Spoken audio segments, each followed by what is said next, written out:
Minded.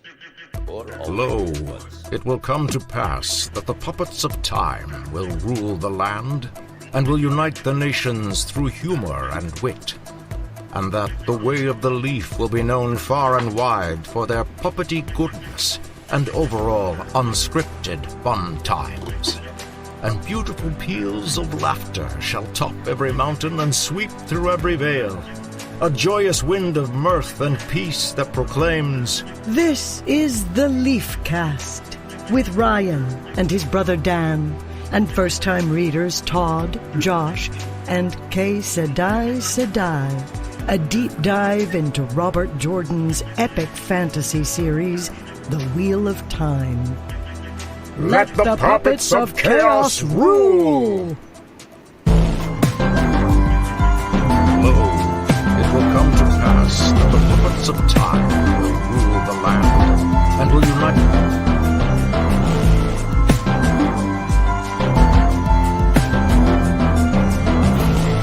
It's happening! All right. Oh, let me take this little amazing image off. Ladies and gentlemen, look at this handsome young man next to me. We'll get to that in a second. Welcome to the LeafCast, a first-time reader show based on the epic fantasy series The Wheel of Time by Robert Jordan. My name is Ryan, and I'm currently enjoying the inn's entertainment. She's really talented.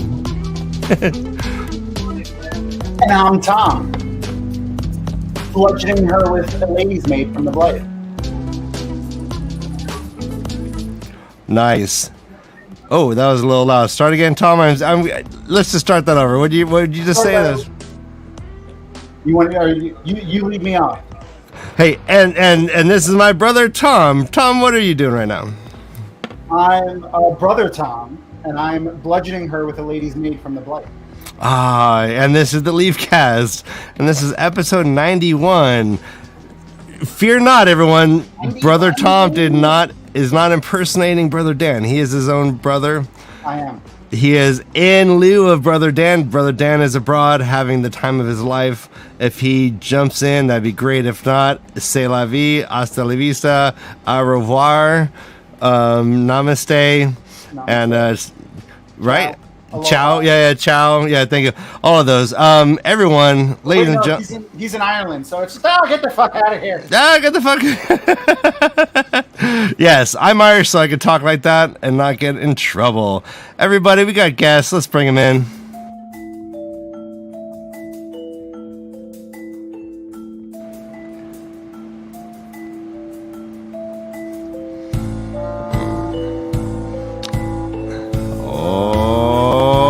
Tension's building. Are they going to be reading?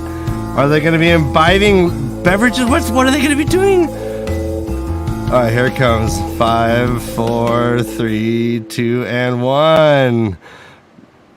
Okay, shh. They're all doing something important. And happily ever after, ladies and Josh and KayK. It's so great to see you. Looking fabulous today. Thank you, everybody. Good to see you guys. Likewise. Fabulous as well. It's the beanie. All right, this is going to be a hard show. I know we're going to have to tarry forth without our brother Dan at the helm. But fear not, Josh, and I see the fear in your eyes. Don't stop it. Stop it now. Stop your fear. We're good. We're going to be positive, forward thinkers. I am at the helm, and brother Tom is here to help me. I'll do my best. For the first time in the LeafCast's entire history, I've taken extensive notes on these books, these chapters. So I am going to take us through the chapters. We're going to talk about them. I'm going to get at the essence of your thoughts. We're going to make a great show. Before we get on, though, how's everyone doing? Josh, are you doing good? Mm-hmm. Your lighting is amazing. Thanks for impressing us with your nice. And KayK, I hear you barely made it. Yeah, I came running in from work, so I'm here. You are here, yeah. You are here, but we'll see where we're at. And that's an amazing piece of art behind you. Let's just focus in on that. New art. Yes. Gorgeous, right? That's a James Jean original. We'll talk about that. It's pretty nice. Anyways, Who's guys. the tongue that's lurking behind your head? Yeah, what is that? What? There's a dragon. We should tell the story with the dragon. Dragon. He's asking about. Yeah, right. There be dragons Somebody here. gifted this to the puppets because it is a puppet at JordanCon, which was so cool, right, Ryan? Mm-hmm. And I do remember the woman's name. She was so lovely. I want to say Echo Sedai. I'm the worst. Anyways, can you move that mic closer to your... We bonded over lots of stuff. She was incredible and so kind because this is one quality puppet. Yes. Can you move that mic closer to your face, sweetheart? The show will be better off for it. It's much better than the puppet that I suggested for me today. Oh my god, it's so bright. Aww. Oh, that's the way the light's hitting off of that puppet. Okay. Look, he's glowing. He's glowing. He is glowing. He's a bear like me. I know you got. If your face, I see two mouths moving. He's a bear like me. All right. I was told very sincerely that I would have made a great bear. High as well. Yeah. you're like my wife was. All right, let's get into these chapters. I promise this is going to be a quick 2-hour hit it and quit. We're not going to fuck around. Chapter 11 starts no with fucking around, no finding out. Yeah. So I'm doing broad strokes. Jump in whenever you want. This is going to be a loosey goosey. We're stroking broads now. But say it again. Everyone's so quiet. Maybe I need to turn my shit up. All right. I think you're kind of loud, actually, Ryan. You're a bit crackly. I'm crackly. Thank you. Oh, I was a little hot on the L there. I questioned if we were stroking broads tonight. Bear brother. Okay. Bear brother. I'll take it. All right. I'm having a hard time hearing Tom, though, a little bit on my end. So. Yeah, I do want. I will raise him up on eagle's wings. Give him some love. Bear him on the Beautiful. breath of dawn, right? Make him to shine like the sun. All right, so I'm just trying to get onto Discord right now, folks. So. Oh yeah, speaking of Discord, yeah, we are live backstage at Discord. If you want to see how the sausage is made, that's where it's at. Jump in soon because we're probably going to make that some sort of Patreon only thing soon. What? Moving forward, I know, right? But you'll be grandfathered in. We'll grandfather. We're all about grandfathering. Oh yeah. I'll be your grandfather. All right, see, Karri, I always sound good. Thanks. All right, so what's Brother Zach saying? There's so many people to say hi to. All right, Brother Zach, say hi to Waterholic Aussie. Waterholic Aussie, say hi to MaTsDaGgerX. Glenn, say hi to Karri John. Everyone, get to know each other. You introducing everybody now? You're right. We have the most Intermediary. amazing people in chat. They're so great. Yeah, I hung out with some of y'all last week after the show for like. Yes. That was fun. Yeah, like That were was you so watching it fun. like a sociologist watches their case studies? You're like, what are these all about? Oh, crikey! I'm gonna check them out more natural habitat. Interesting. I'll stick my finger in this one's bum. Oh, it's a male. It's that's how you sex animals, is through the butthole? Isn't that what Steve Irwin used to do? I don't know. Is that that's how he died? He was trying to sex a stingray. He was doing the old butthole check, and then that stingray was like, nope, stabby. What was that, Josh? Not having it today. Not having it. No. Pulling the old stab-a-rooski. All right, guys. Chapter 11, Fires of Heaven. It starts off with Swan, Min, and Leanne. Wait, what's it called? Oh yeah. See, I'm already bad at my job. Brother Tom, can you tell us what it's called? It's called the 9-horse hitch. Right. Okay. Yes. Which is, everyone just drink now, and we'll get back to. We need it's a double drink on this one. Yeah. Apparently a sexual position. Oh, yeah. That's. I think it's more in reference to like 9-horse hitch, 9-inch. That's what I think. Oh, okay. See, I thought that when you have, she said, I see 8 and I've seen 10, When you have an odd number, then you're using that hitch for something else. So I come prepared is why I pointed out the 9-horse hitch. Robert Jordan actually was asked what the heck is a 9-horse hitch anyway at a signing, and he replied with, "If you don't know, then you must be too young." Fuck that guy. All right, well, okay. So he meant it as a sexual reference, but it probably doesn't really have any meaning to me. No, okay. So everyone, if you have children in the room, cover their ears. Back in the day, we used to have a joke about nuns riding on a bicycle, and they're just going back and forth down the street, going wee wee wee, and every time the head of the nunnery would run out and be like, "You guys gotta stop it!" And after a while, basically the head of the nunnery runs out and stops these women and says, "You better stop yelling wee, or I'm going to put the bicycle seats back on that bike." That's a 9-horse hitch, in my opinion. Okay. All right, moving on. 9-seater bike. All right, this is why people come on the show, right? Josh, do I need to spell it out for you more? All right, we're good. We're good. It's more like that. That's like early Japanese anime porn right there. And I'm drinking. No, there's no tentacles. So. Yeah, I was going to say that it was the early, before his bicycle seats, without the seats, and then his tentacles. What are they going to do next? Empire State Buildings? Anyways, it's already a great show. All right, so Swan is looking at Logan, and she's feeling sorry for him, even though she's basically let this guy take over. It's a classic switcheroo. She's like, yeah, this guy has no idea what I have planned for him. What does she have planned for him? Yeah, right? Okay. First-time readers. First-time readers? Any guesses? Tom, do you have the book for there? What does she say after that? You don't? No, I do. Okay, you do. What does she say after that? She says something about finding the big fish for the big catch, or something about a fish in a net.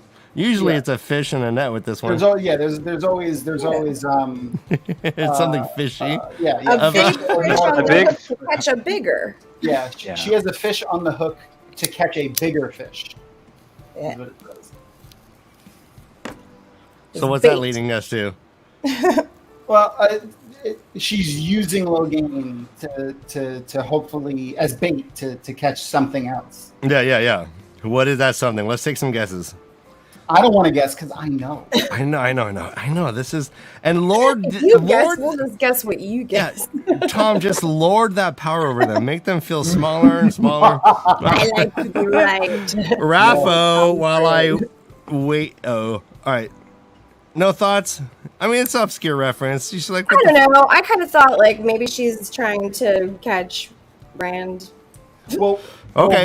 What is Logan? We'll start off easy. What's Logan? Right. So a sexy motherfucker. So what is he? Is shoulders abound on that guy. Apparently, he does have a well-turned calf. I will say that. But what is a false dragon? Particularly this one. Mm-hmm. A man who can channel. Yeah, man who can channel. So that's there's a lot that goes into that. What would possibly attract to that type of person? A red Asha. Or just Aes Sedai. Ooh, okay. Oh, yeah. I mean, that's actually a good question. Yeah, so, I mean, this goes back to, did she free Logain from Tar Valon on purpose? And this is she's hinting at a long con or a long game. Well, she had an idea of something to do with him right when she saw him, but I think he was already out when they ran into one another. Nope. She didn't free him. She freed him. She freed his ass. What? She freed him from Tar Valon. She said, "Come with me." Well, yeah, but she didn't actually let him out of a he wasn't in a jail cell. I don't know. I mean, he had already been freed. He was just looking for a way out. No, he was wandering around like a depressed person with a handler, making sure he just doesn't off himself with a kitchen knife. She gave him a purpose. Yeah. Mm-hmm. Which is kind of freeing him. I don't know. I wouldn't. In my mind, she didn't free him, but we can. Swan Sanche is a schemer though, so she doesn't do anything. Sure. Mm-hmm. I mean, didn't it happen during the kind of the breakdown of Wasn't like chaos going on, and then Yeah. she like yeah. It did, but in some ways, she saw him as protection as well. Not Yeah, just a tool to be. I mean, a tool to be used still, but Well, No. I don't think she thought of him as protection, like she needed him, but three women will draw less attention on the With a road man. with a man than they would. Yeah. without. Mm-hmm. yeah. So, Kay, you said you thought she might be trying to get Rand with Logain, right? Yeah, I don't know, but that's kind of, I was just thinking maybe. It's a good guess, right? It's some sort of like, do you think like Logain can offer something to Rand, or is it like gonna be like a? I don't even know. It was just the fish reference. I was like, oh, a bigger fish. Like my first initial thought was like she needs to, I don't know, catch Moraine because Moraine is just like a big fish in my mind. you know, like I think With the the show blue. kind of did some of that too, right? They helped with that, but I just thought, yeah, then maybe it was Rand because maybe she's trying to get to him before others do. It's kind of like a battle for this really strong, powerful person to kind of have control of this person. I don't know. Okay. My intuition is that she's going to use Logain to put Elida in a bind where it looks like Elida released him to use him as the dragon. It's an interesting take. Okay. So she's gonna make She's basically going to use Logain in the way that Elida blamed her with Ran, flipping the tables. Got it. Oh, I thought not like another Coolander figure. Like, oh, I'm the dragon, you're not the dragon. All that. No, business. more along the lines of like blackmailing Elida into looking like she had done what Swan had done with Rand. Or what she accused Her of doing with Rand, yeah. Yeah. So like so that- basically to make her look bad. So the bigger fish is Elida. Yeah. Okay. In my Hey, mind. oh, But awesome. Okay, That cool. makes sense for Swan to go after Elida. Right? Yeah. So yeah. So I do agree that the fish metaphor makes it seem like Rand would be a good choice too, but my suspicion is she doesn't really give a shit about Rand at this point. I mean, maybe she does still about saving the world, but I think she's more hell-bent on revenge at this point than she is on helping Rand achieve his goals. really? So okay, all right. That's an interesting take on Suwan's character. I think when she was stilled, Something her changed, modality of approaching things changed along with it. Okay. That's awesome. All right. So then the next part is interesting. They talk about, or Suwan is kind of internally musing about how Morandi and Lugard is like not a real nation, that they are Right. like they barely hold together there. She's thinking about how the lords and ladies, bend knee to the king and then pretty much ignore him for the rest of the existence. Now, she said something also in her musings that had they actually aligned themselves with the king, Andor would have used that against them. Right? They're looking at like Andor or Ilian are on the outsets ready to jump in if. No, what Help she me says. out. What she says is, that they did that to appear at some semblance of a cohesive nation out of right. fear that if they didn't, Andor or Ilian might snap Would them step up. in. Yeah, Yeah. exactly. Yeah. She says, fear that Andor or Ilian might snap them up if they did not hold together. Hold together. Yeah. Yeah. That is. So if they didn't, So they have to put up the Yeah. facade of Yeah. looking like a nation, or they would be invaded essentially, and Because put if under they the other crown. If they made it too obvious that they were just a bunch of city-states, doing whatever they wanted, the other nations might be like, all right, well, I'll just come in and we'll take this area for myself. Or something. Yeah, it made me think of like Brazilian favelas. of some sort. Yeah, okay. Yeah, and then we get a little Swan is a shitty horse rider, right? Oh yeah. I love that running gag for as long as anytime she rides a horse, essentially, is just how terrible she is at it. And I love how Robert Jordan makes it plainly obvious that not only is it a bad experience for her, it's also a terrible experience for the horse. Right. And which horse are we talking about? This is Bella, right? Or Oh,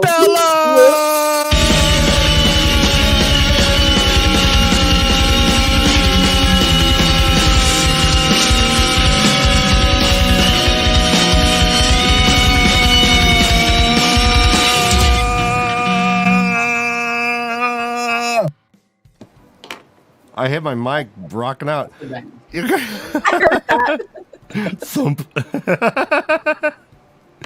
Awesome. All right, great. and then they enter. Oh, yeah, and then we have this whole musings of Swan because she's getting catcalled and like appraising looks, and we have the musings of the whole idea that she basically de-aged to be. What did Bryn say? Not my daughter, but maybe even my granddaughter. Yes. That's how far she de-aged. She's like maybe. I mean, what are you picturing right now when the way she's talking about this? Well, she says she lost like 20 years. Yeah. I How thought did it was. that even happen? Like, all the Botox in the world couldn't make me look 20 years younger. That's just so strange. The one power, man.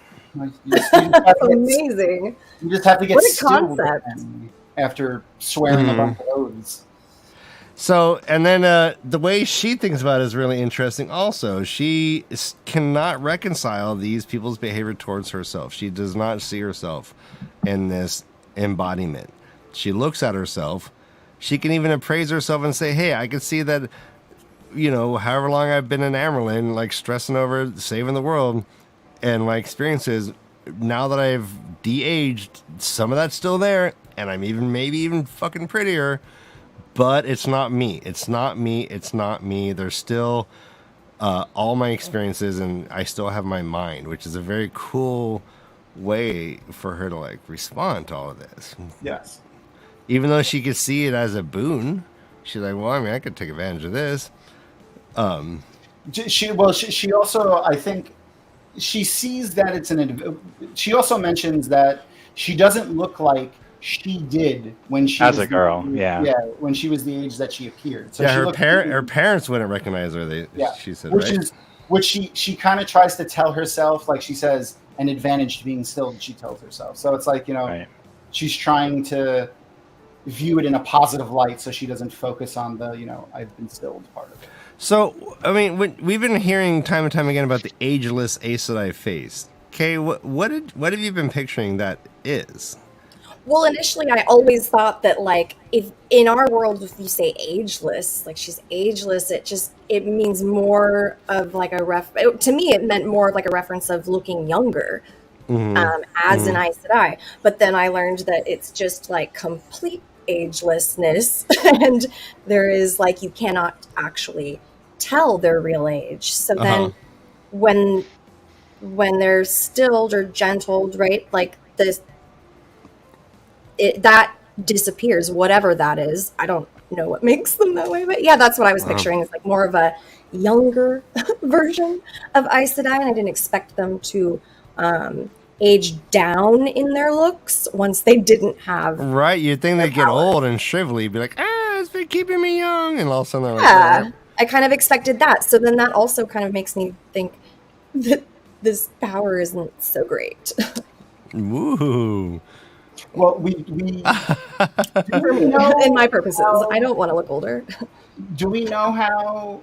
Yeah, I think we do at this point. Know how the 3 oaths work and the oath rod and stuff like that? I don't know if we know the connection between that and this. I think that comes out later, I think. Yeah, like I think Egwene like has some things to say about that later in this series. Yeah, that's fair. Yeah. Go on. I think of Tom Cruise as being ageless in the sense of an Aes Sedai. That's so funny because Nice. I was gonna say Sandra Bullock, so we just we got speed on our mind. No, that's Keanu I mean, Reeves. I did just watch, the new Top Gun, so I guess it's sort of ingrained in my mind. But yeah, he has that agelessness that an Aes Sedai would have. This kind of like taut-faced. You can't synthetic. tell if he's 30 or 50 when he's in all that makeup, at least. Yeah. Was it good? It was medium.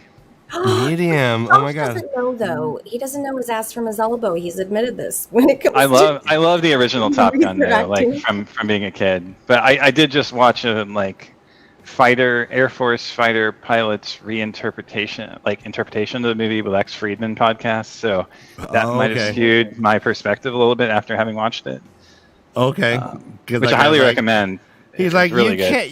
You can't go inverted and flip off another pilot. That's impossible. And you're like, yeah, you're right. Yeah, sorry.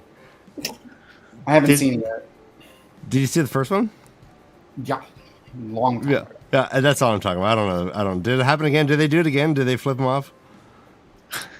Did they flip him off? Come on, just spoil it for everyone. I'm not going to spoil it. Come on, they give him the. Is like, what were you doing? Not me. The only thing I remember about the first one is the volleyball scene. Okay. Oh yeah, that's good too. What does that say? What does that say about? Is he giving the bird like this? He's like, ah. Listen, Val Kilmer's not a bad looking. Well, Val Kilmer wasn't a bad looking dude. No, you're right. And yeah. He does not have agelessness. No, not anymore. I do prefer real geniuses Val Kilmer over Top Gun Val Kilmer though. Oh, over I can see that. steroids. How about Top Secret Val Kilmer? That's my favorite Val. Though you could always go Batman Val Kilmer, and then he'll be in a rubber suit with nipples. I do like the Batman Val Kilmer. It is good. Which Val? Wow. Wait, are you saying that movie was good? No, it was not. but Val Kilmer was good no, in that. okay. Yeah. I was making sure. I'm like, I didn't want to make sure your asses and elbows were that far off.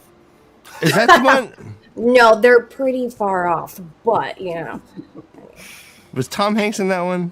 Just kidding. Top Gun is. I can see that. Tom You Hanks. did they? All right, so I imagine they did the volleyball scene, but it was actually on a real beach and not just on like a training little square. So like, there's a bunch of women like just glistening and cheering on. And that's how I reimagine it. They're upgrading it, right? Right? Tell me I'm right. Imagine glistening women, don't you? Come on. You're just gonna have to see, Ryan. Oh, did they do co-ed volleyball? That'd be even cooler. Fucking Tom Cruise, he's like 4'5". They had to make that net like 1 foot off the ground for those things. So he's 4 feet. Yeah. They shot his scenes on top of a ping pong table. Yeah, so Tom spikes it super hard in some woman's face. That's great. I'm excited for this movie. I'm going to see it. Let's go see it, honey. Yeah. So she also is kind of like self-deprecating here in this chapter. Getting back to the book, she said that before she would never have been pretty. Might have been the best compliment she would ever get. She would get handsome more often. Yeah. Mm-hmm. Right? Who's saying handsome to your face?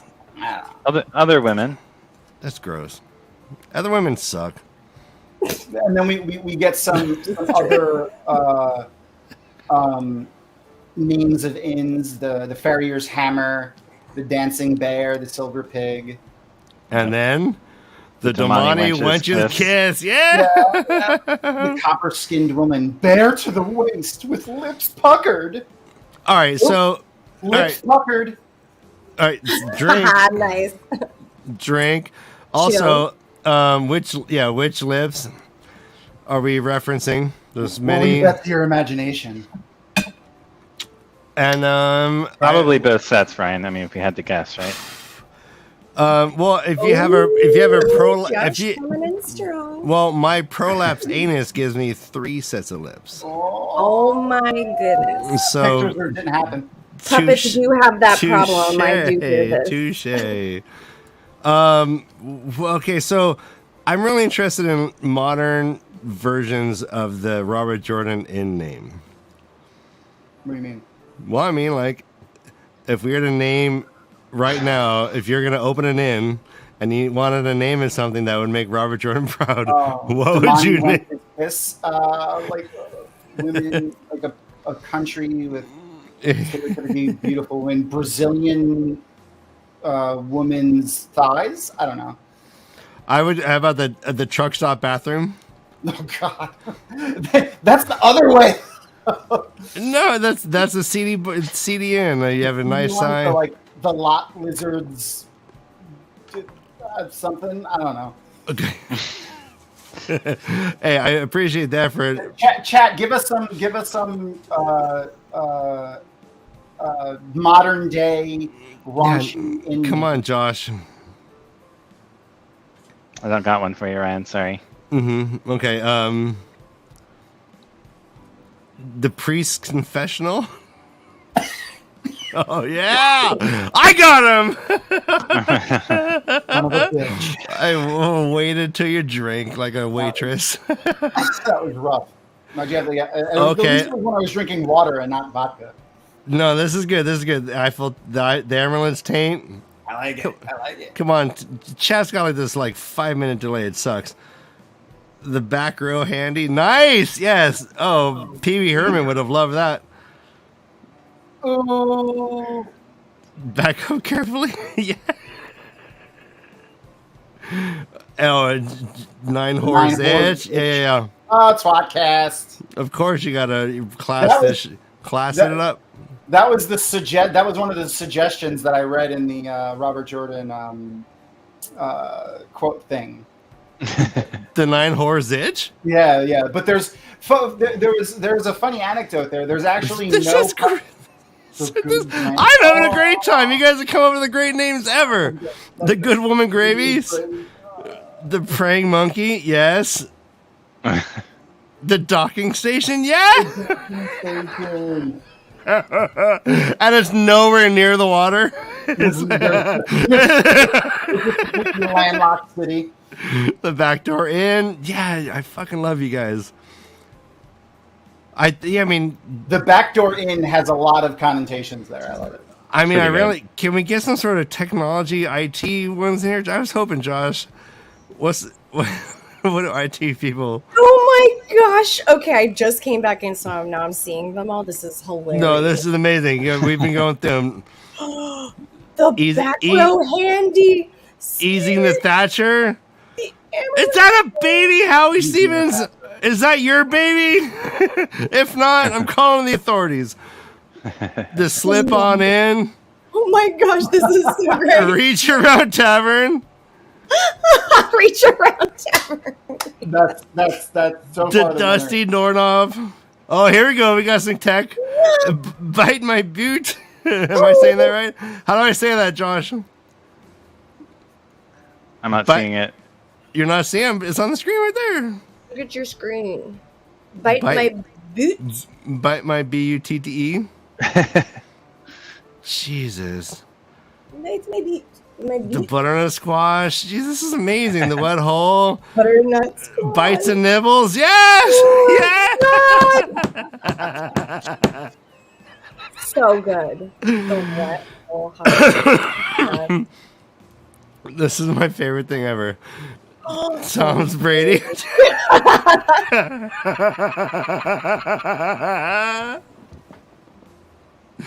love it. All right. Okay. Well. Best chat ever. All right. So. All right. Where I was just so you know, I was sitting here this morning and I making notes and I wrote, hey, let's spend time coming up with some names. Maybe Chad will help. And you guys are killing it. It's still going on. Okay. Same wavelength there. That was perfect. All right. The bean flick. Yeah.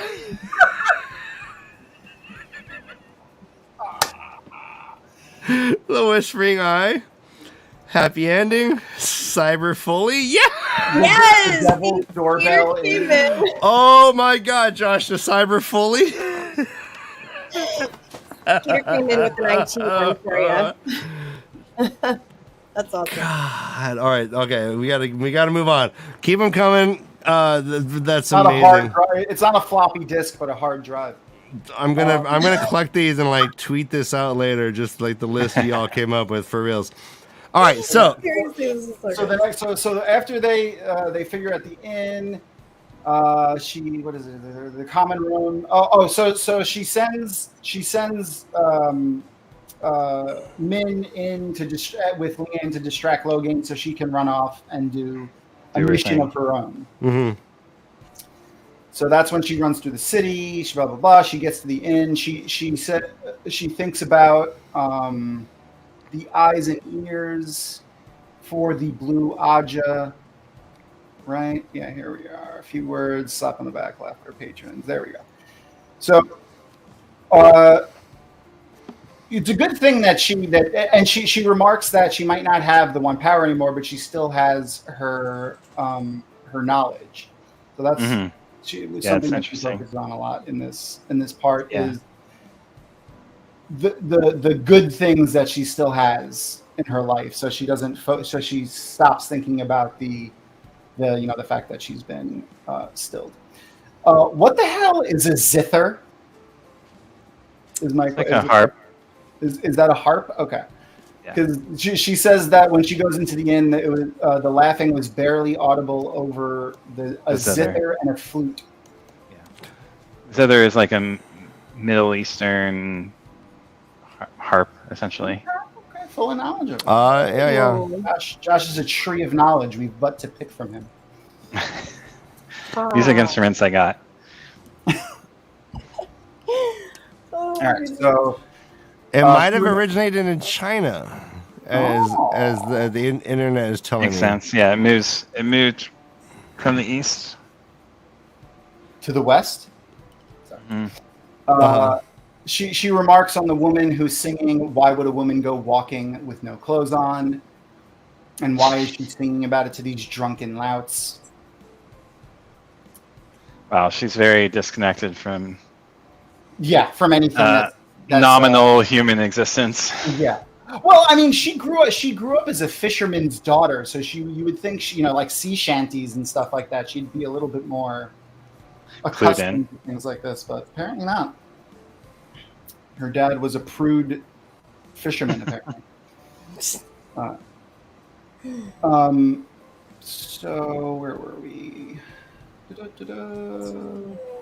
Being wary of someone because they're larger and stronger is new to her. I thought it was So interesting. I want to ask you guys: have you guys picked up on anything about innkeepers specifically in this series? So, like, I'm going to read you the description as she walked in. There was no mistaking the inn's owner, a tall, heavy-set woman encased in red silk that practically glowed, elaborate dyed curls. Nature had never produced that shade of red, surely with not such dark eyes. A framed, thrusting chin and a hard mouth. Yeah. Is there anything in that description about the innkeeper that stands out of something that is about innkeepers in general in the Wheel of Time? Josh, do you remember? I feel like I've seen before, and this is probably totally off, but I feel like I've read before a very descriptive color and it being like not in nature. And I don't know if that was with an innkeeper or not, and that might just be a way of Robert Jordan's describing a specific color. Or like the richness of a specific color, I suppose. Do you recall anything like that, though? I'm trying to. Anyway, I'm like, I think I'm steering us away from what Tom's asking about. Sorry. I would just, the only thing I would point They're out. often large people, and they often have hard faces. Yeah, hard faces and they're And larger, strong. Seems They're like. kind of not the sharpest knife in the drawer. Often. That's fair. The thing I would point out to y'all is pay attention to their girthiness or lack thereof. Yes, right. Yeah. Girthiness. And anytime you meet an innkeeper, just pay attention. Yeah, they're almost always large people, it seems like, for the last times that I can remember anyways, whether they're a man or a woman. And they often are kind of nervous to the point of wringing their hands and like kind of bumbling about in the face of... It depends on how noble they appear, right? Like the way that the innkeepers react to Moiraine masquerading as a noble is different than how they react to Swan or how they react to Matt, for instance. Yeah. Also depends on what type of inn they're going into. They're going into absolutely, yeah. That's okay. I like a girl with a strong jaw. No, I'm kidding. It's a Friends reference. Boldest part. Great question, Tom. I like that. All right, but then she leaves. She leaves, and she goes out on a mission. Stealth. The music changes. It's like dun dun dun dun dun dun dun dun dun dun, and she goes out, and she ends up going to another inn. She's just basically bar hopping. She goes to another inn, and she meets Duranda Tharn, Mistress Tharn. Right, and she starts asking for work. Were you surprised when you read this that this was happening at all? What were you thinking when she goes up and she starts talking about asking for work? Just felt formulaic. Okay, you thought she's like, okay, you thought you felt. I mean, it's just if we hadn't just seen it with Nynaeve, it would have been a different situation. But we already saw this formula of approaching one of the Aes Sedai's eyes and ears in the previous chapter. And speaking in code. Earlier in the chapter about looking for an eyes and ears for the right. Okay, right. Nice. All right, nothing gets by Josh, but then you hear about Sally Daera. Well, you're gonna cut over the whole just making her uncomfortable and showing her legs and stuff. The legs. Yeah, I was going to say the legs. That's super awkward. Why did she need to see her legs? Like, is that like show me your left breast and then you're hired for the job? Like, what is happening here? Or is it because it's like a showcase performance? Is that from experience? What's going on here? No. It's like some horrible thing that I saw, on like one of those Dateline shows or something. Like some why just the left breast? I'm just being weird. Okay. I'm being specifically weird. That's all. The left one's the evil one. Yeah. The left one's larger than the right one. Ooh. Just kidding. So yeah. That was really funny, though. Why she asked for a job to sing, though? Before they go into the back room, she just makes her pull up her skirt to show her legs because, she wants to see if she can't sing, at least then she'll have something to entertain them, yeah. Mm-hmm. Yeah, then she explained that she had to be a bitch because she, I guess Swan wasn't following the rules that she set out and how to approach her, so she had to go over the top.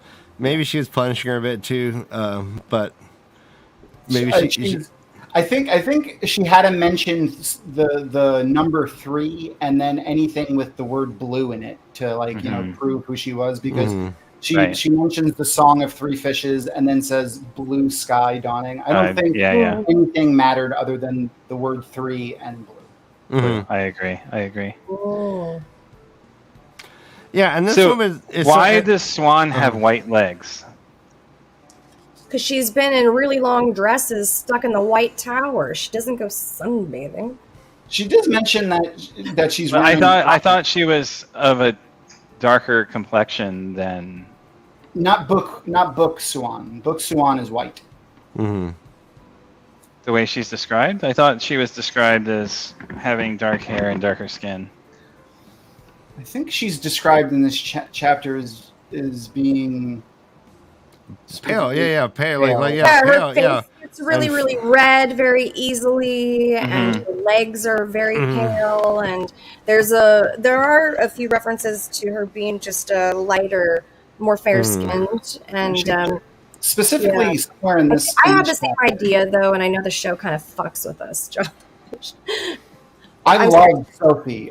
Sophie is amazing. Like my God. Incredible. Nothing against the show or any of them. They're incredible. Absolutely. Oh my gosh, so amazing. Yeah. I think specifically in this chapter, because I just reread it like before, like when I was driving home before. Well, I wasn't driving, reading, but and I think she specifically, or he specifically describes her skin tone in this of being fair or something like that. I don't remember. I don't recall that, but. All right, FartVader is still coming up with amazing end names. Keep them coming. I'm gonna I'm compiling these for posterity. Yeah. So, and we are basically Swan gets back, sees Min and says, "Hey, get that trollop, stop her from flirting. We gotta go south." Very specifically, right? She says we got to go south. Yeah, Saladar. The Saladar. Mm-hmm. The one place that no one would expect an Aes Sedai to go.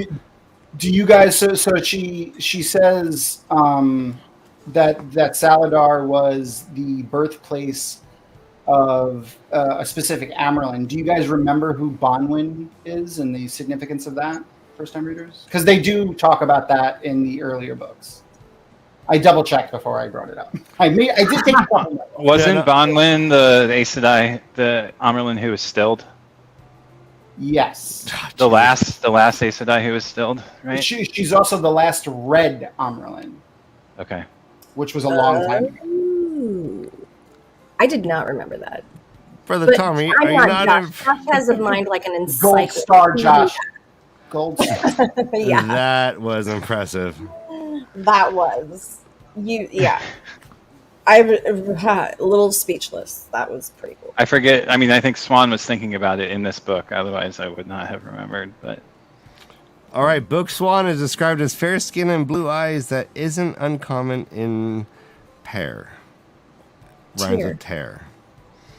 Is it pair or tier? Tier, peer? Tier.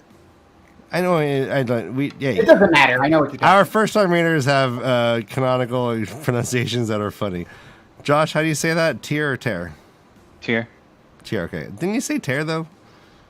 I'll never correct you unless you ask specifically. Mm-hmm. All right. I don't know what's going on, but I agree. One Crazy Summer was a great movie. It was. Right. It's one of the greatest. Yeah. I think the line is. Not sure where that came from, but I think the line is, do you understand anyways, there's a lot of cocaine references. There's a guy who does coke a lot. It's a great movie. John Cusack. Love John Cusack. I used to want to be him. Say anything, John. Is that the $2? Yes. Yes. Okay, so what's that? There's one, and then there's like a mountain movie where they're like snow. They're on the mountain skiing. Is that the $2 one too? Is that the one with Zach Galifianakis? Yes, and this guy and then Booger, who is always trying to do cocaine, and they're like in a snowy mountain. He's like, "Do you realize the street value of all this snow?" And he jumps in his face. All right, Better Off Dead. Yes, Better Off Dead. Thank you, MaTsDaGger. All right. So Swan does have dark hair, which is, I guess, where I assume the dark skin came from. Okay, yeah. Blue eyes, fair skin, dark hair. Oh, okay. Here, Josh, I'll see if I can pick this out of your brain too. Or that's great. The salad bar. Swan, when she runs out of the inn after being embarrassed, because she kind of Mistress Tharn or whatever her name is, kind of chases her out of the inn, saying that she's shy and she cried when she said she'd have to show her legs, blah blah blah. She thinks to herself, that horrible old Harridan. What the heck is a Harridan? I forgot to look that up, but I just saw it and I was like, what the hell is that? I've literally never seen that word ever. A strict, bossy, or belligerent old woman. Okay. I thought it was an old woman. Yeah, I don't know exactly what culture it comes from or like what language it's borrowed from, but yeah, I mean like a Like what we would think of as like a French. witch figure. French. It's French. Okay. It comes from the French word for old horse. Old horse. Okay, well, Wow. Weird. Anyway, sorry. really don't want to be called that. An old horse. Yeah, yeah, You yeah. harridan. I'll saddle you like a horse. Yeah. At least if you're an old male horse, you're just like, at least you're hung like a horse. Like, what's a female horse got? A beautiful mane. I don't know. Oh. What they got that I ain't got. All right, so we are at the What's end. a termagant? Good Is that a question. type of fish? I thought you would know. Harsh-tempered, overbearing woman. Okay. No, I mean we get like a bunch of like kind of A lot of descriptor derogatory descriptor words. Yeah. words, specifically for overbearing women. Though. Yeah. Yeah, real nice. He's Super got cool. He's got a pattern here. Overgrown, dyed fishwife. Termagant. Harridan. So later on, someone's playing something called like a 12-stringed Bittern? bittern. Yeah. And I looked that up, and I literally could not find it.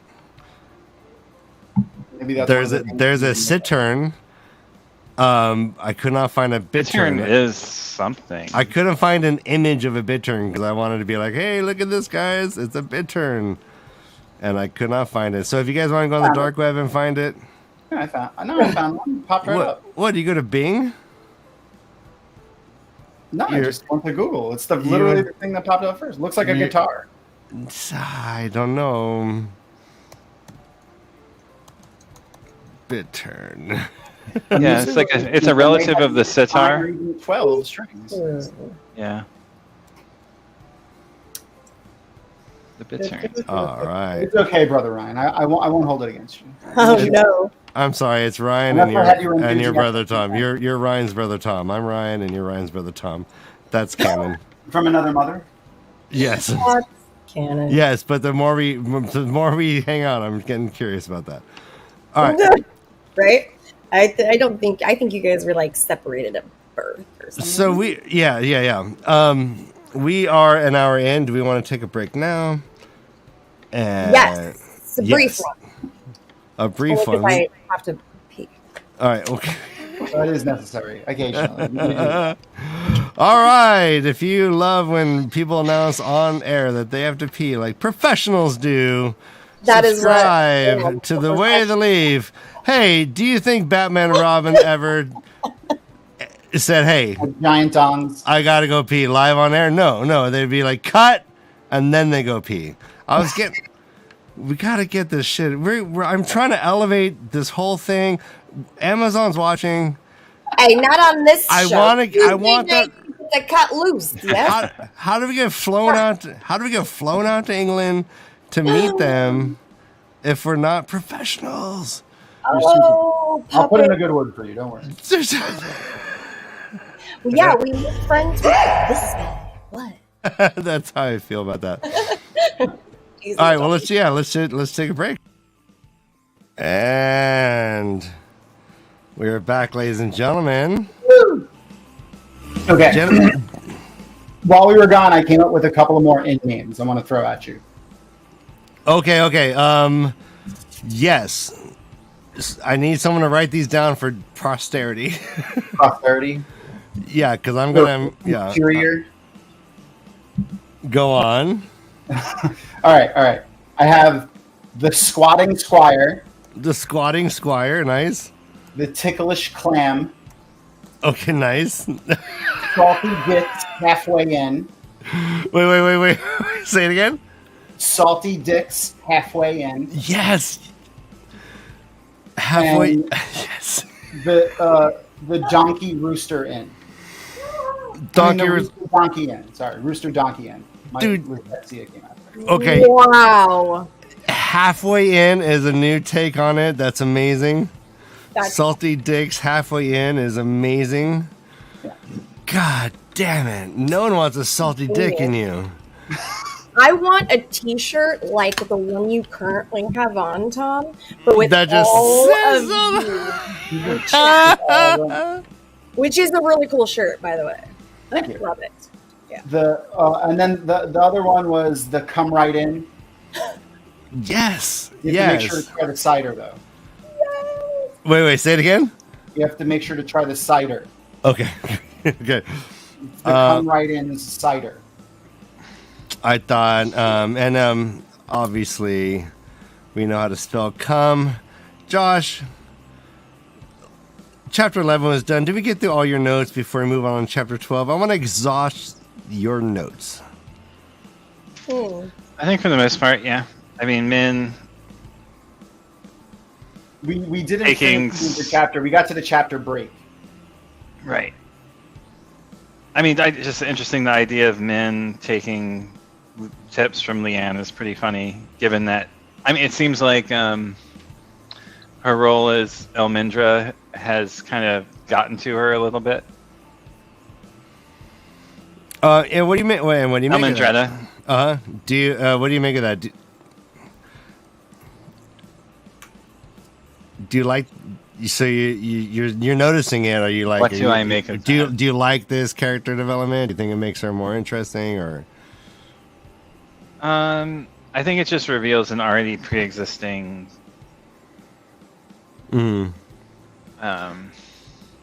Tension within her character. When she, I mean, why does she wear ants? Yeah, and like older men, like Brother Tom.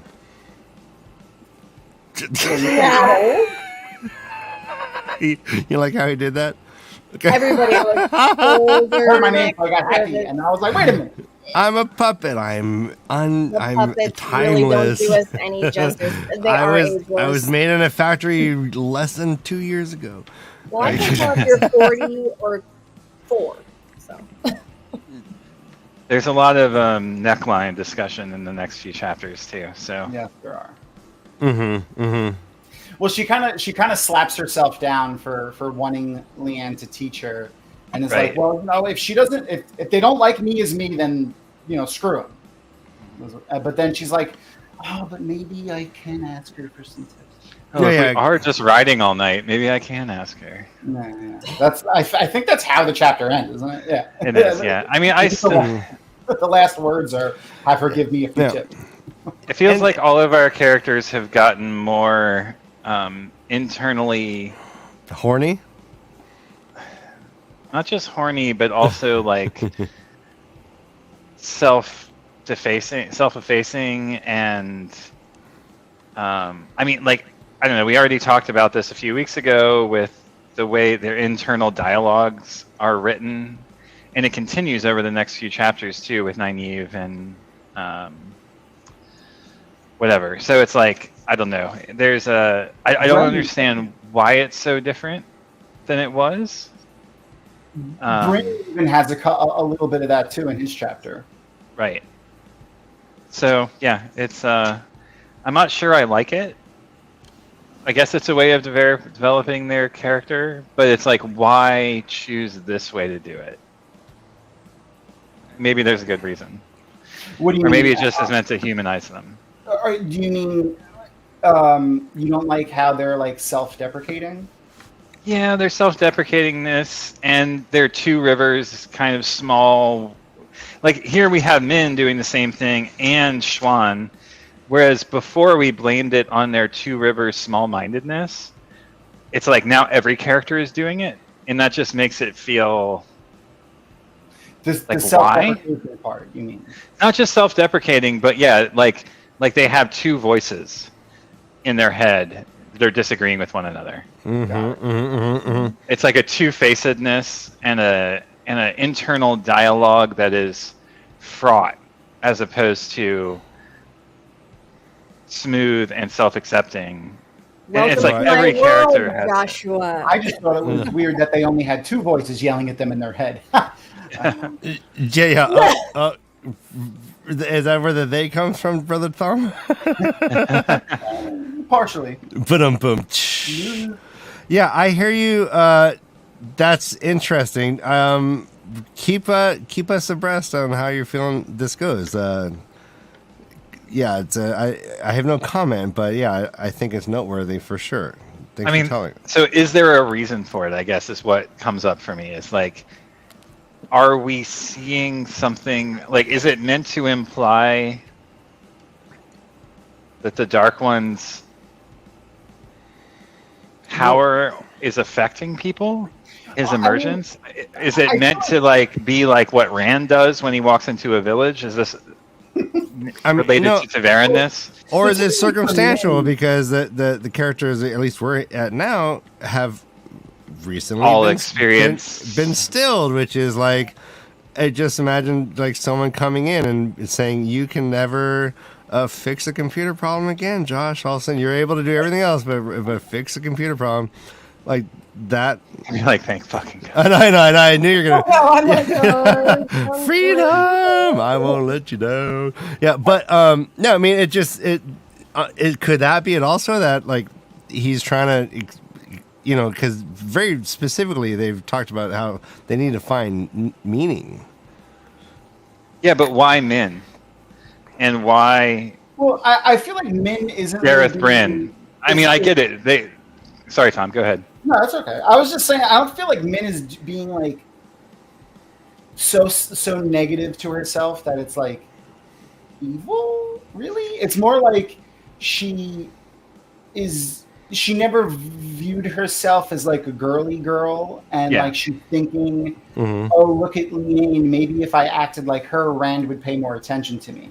But it's not like, I'm a shit person. I'm a piece of crap. Like, what I mean? It's more like she doesn't like, or she's afraid of how she feels about Rand and the fact that she wants him to pay attention to her. But neither does Nynaeve, and Nynaeve has the same exact voice. It's written almost identically. Her self-referential second voice. I think a lot of those voices, specifically for those two characters, but for most of the characters, is how they cope with fear and change.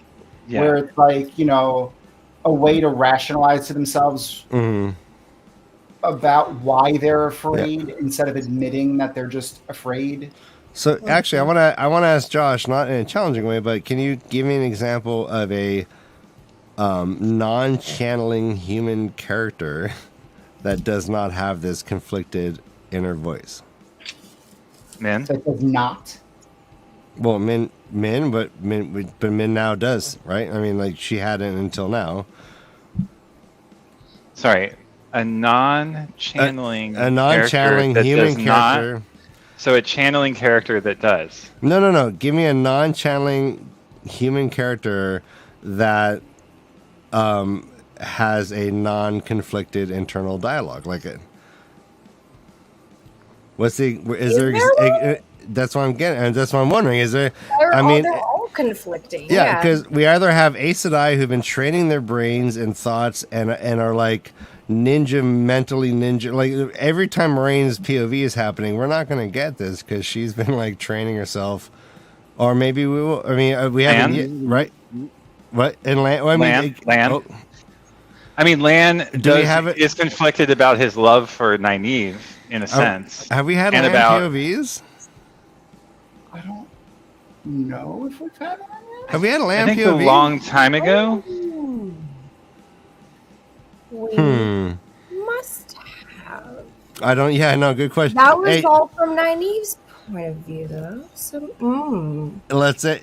Okay, actually, has Pater? Do we have? That's very funny. I'm back. And people are wondering if you've never experienced self-doubt.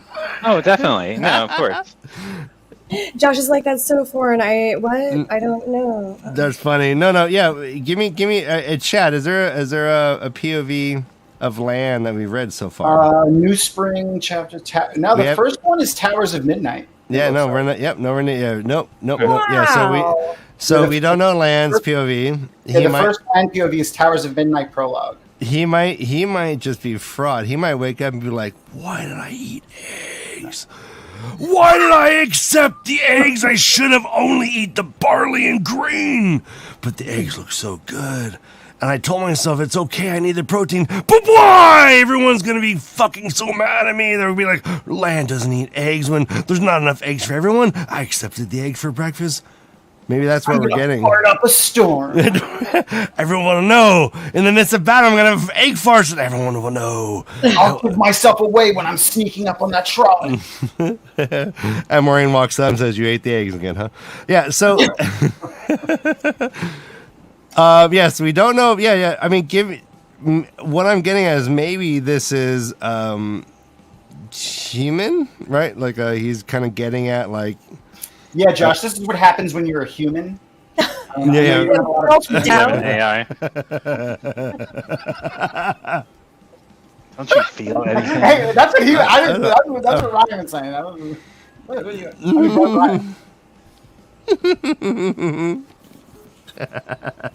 I was just deciphering it for you. All right. So chapter 12 starts off with a... Oh, go on. Yeah. What is the name of the chapter? An old pipe, and the sigil is one that we haven't seen before. It's a bull with a like a floral arrangement around its neck, which later in the chapter we learn is the sigil, house sigil, right? Yeah. Yeah. It's a bull with the crown of rose thorns. Or roses. It's difficult to see, but you're right. That's a weird one. Mm-hmm. We have not seen that before. And it starts off with a gust of wind. It musses up Gareth Bryn's velvet hat, throws it onto the ground. So is Gareth Bryn a pimp? Wait, I know, right, yeah. So yeah, like what? We'll get to the. I was gonna get to the soundtrack. We'll get to the soundtrack later. So yeah, so Gareth Bryn is like going up. And his pimp hat is thrown off of his head and is ground into the ground by a wheel. I took this as symbolic. So we know that the hat was chosen for him by his manor's manager, the woman who manages his manor. Yep. And I took it as symbolic of both his rejection of her, what's the word I'm looking for? Machinations on him, as well as his reacceptance of the role as soldier, as opposed to household lord. Mm-hmm. Now, what about the hat being ground by a wheel? Do you think that has any significance? Yes, that the wheel, the pattern is putting him in this position where he has to transition his role back again. I love it. That's. I mean, honestly, I feel like that's perfect. Like literally exactly what's happening. No, like, I don't have knowledge of it being actually correct, but I right. Brother Tom, you need to learn that we just look at them and we say interesting. Interesting. Because we want them to live in the unknowing of whether they're even right or wrong. We want them to. I don't know. I mean, honestly, I don't know if he's right. I just feel he just likes it, right? Like it's it's a good thought. How about this question? So the wind, right? The wind has been present in the lots of starting chapters, right? Every book. Each book, but this is kind of the first I can remember it being start of a chapter. But yeah, so we have the wind. No, I think we've seen it. I think we've seen it before, both ending and beginning chapters. Awesome. Yes. Now, what is the wind TAVERN? Yeah. Okay. What is the wind? Let's talk about it. And and if you want to make sophomore jokes about passing wind, go for it. Well, we already did that. That's land passing. Yeah. Is it poetic license or is it meaningful? Winds of change, right? I don't know what that means. I mean, yeah, winds bring change, right? Well, the beginning of every book starts with a wind that's swooping in from somewhere and doing something. I don't know. I feel like winds of change is like a common trope, like across all literature, right?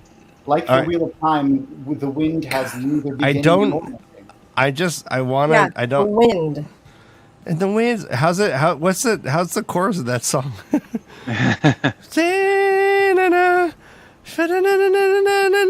Wait, right? In the winds of... I don't know. God, help me out. What is that song? Winds of Chains. I can only hear the Androll version in my head. The voice of an angel. And the banner flies.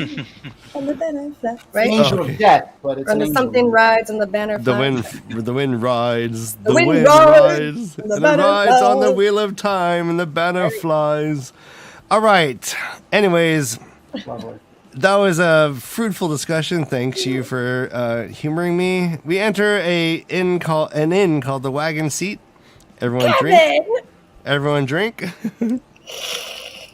Which they also reference to being a sexual reference in the chapter. All right. By the way, I did learn something.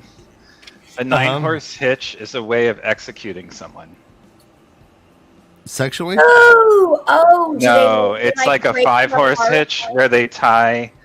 It's a French method of execution where they tie a horse to your head, C'est la 2 vie. horses to each of your, like being Oh, drawn and yeah. quartered. C'est la no longer vie. Well, where do the other 4 horses go? It's 2 per limb to really rip you apart. Well, Oh, extra rippage there. So 2, 4, 6, 8, 9. I mean, maybe it's still a sexual position too, but it's, Anything can be a sexual position if you try hard enough. Yeah, and if you're a Japanese anime fan, True. this is true. I love All right, all I'll say about that. So Bryn walks into the wagon seat and he meets with Joni and Baron. Baron's super huge, but he has a bandage over his head. They're all older. They're all older soldiers. And they're older, yeah. He got that bandage from, I think, Swan Sanche. Swan, And he right? Hit him in the head Yeah. with a pot, right? doesn't bear a grudge because he's like, oh, they must be in trouble and we need to save them. So he's a total chauvinist. wait, did Swan give it to him or did Logain give it to him? Maybe Logan. No, it was one of the Gave it women. to him good. I thought Logain knocked the driver out as they were going down the road. Mm-hmm. Because the wagon guy goes fucking crazy. I think it was one of the women. I don't remember though. But Baron tells Bryn that they're with a fellow with shoulders, and as being as a creature with very scant shoulders, I just think it's funny. Fellow with shoulders, like Fellow with shoulders. shoulders are really common. Like, is there a world where like shoulders are not common and that's noteworthy? Okay. No shoulders. Everyone just has arms connected directly to their necks. Joni and Baron are interesting. They get away with telling Bryn and making him uncomfortable. Like, Bryn must really trust these two, and they almost act like I don't know, like confidants in a way. So I spent time on the battlefield together. I'm sure, they have that battlefield trust. They're old. Well, we see buddies. later in the chapter that at the very least Joni was on the guard with Bryn, probably Right. for a long time. So Right. okay, and speaking of that, Joni lays out some dirt. He says Gabriel, which is weird. He calls him like Gabriel, or I don't know what that is. Gabriel. Right? Isn't that a different spelling than he actually in earlier chapters? That's just kind of Joni's way of interpreting Gabriel, right?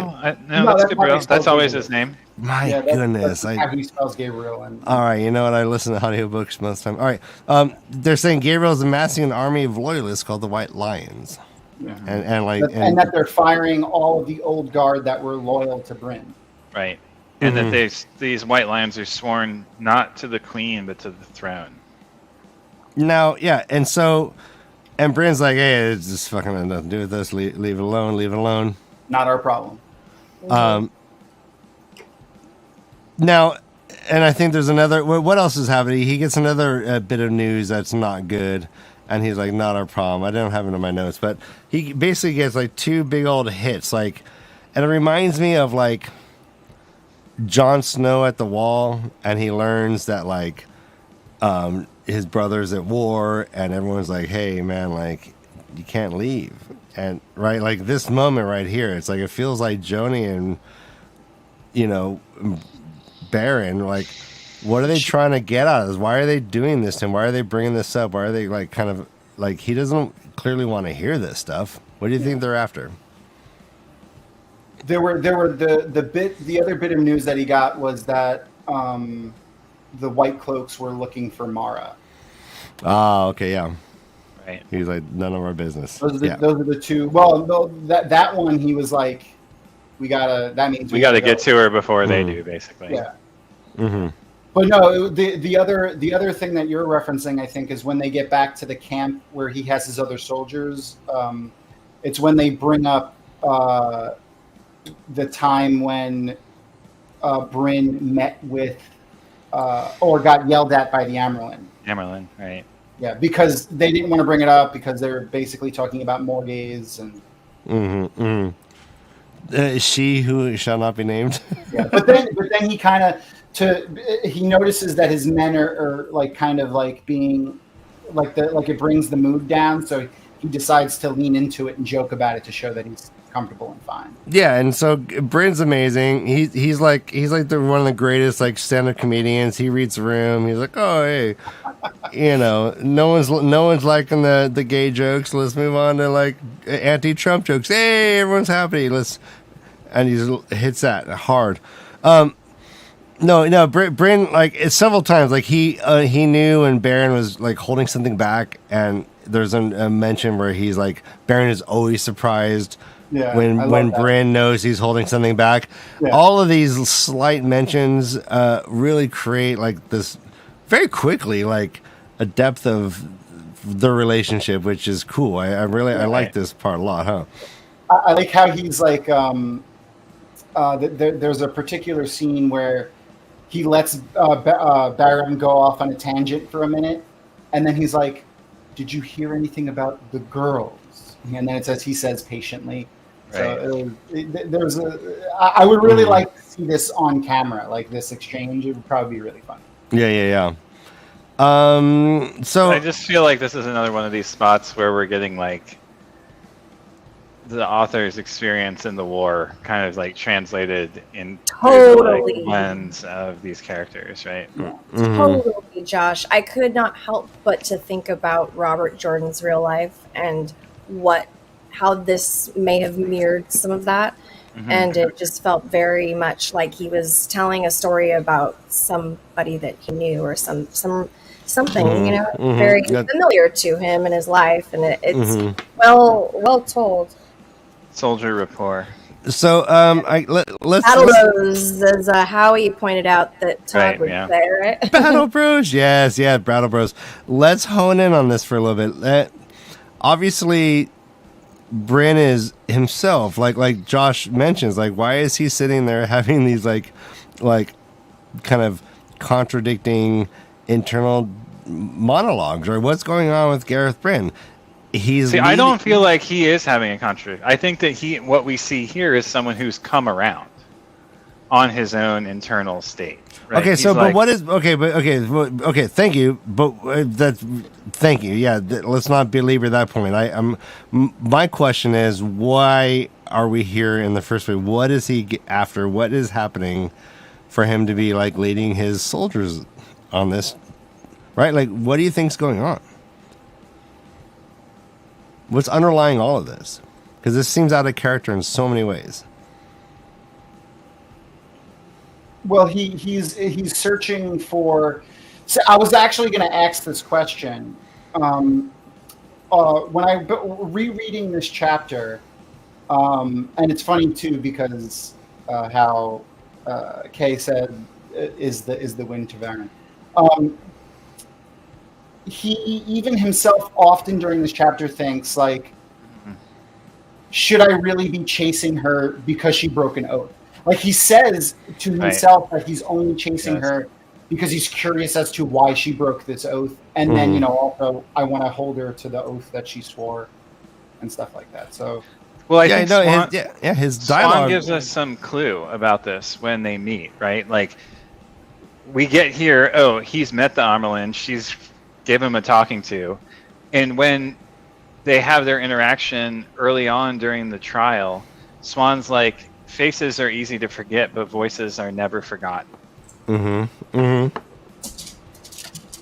Yeah. So subconsciously or not, it seems like maybe he picked up on the fact that she is who she is. Now, the other question is there a Tavernness to either the Amyrlin, Min, or Loghain? And if so, okay, is this them being pulled along by the thread, or is it yet another thing that needs to happen in order for something down the line that's needed for the pattern to occur? I just want to point out that Leanne's being like, hey, what about me? Hey, Leanne is a possibility, absolutely, too. I mean, she of all has had the most transformation since her stilling, in some ways, right? Of like accepting this way of life that she always dreamed of and was trained into, but rejected, and she felt like her Aes Sedai life was a mask that she had to wear that she never identified with. To total trollop. So she's a possibility too. I just like the word trollop. When can you use the trollop? Okay, no, okay. I just think it's funny. Yeah, those are okay. So, if you had to stake a claim, if someone had a gun to your head, the proverbial finger guns, what would you say? Is it what is it? What is it truly? What's your guess? Is it TAVERN? If not, then who? If not TAVERN, what are we getting at here? No, this is totally part of the pattern. I think this is like something that needs to happen. Just this is. Or is it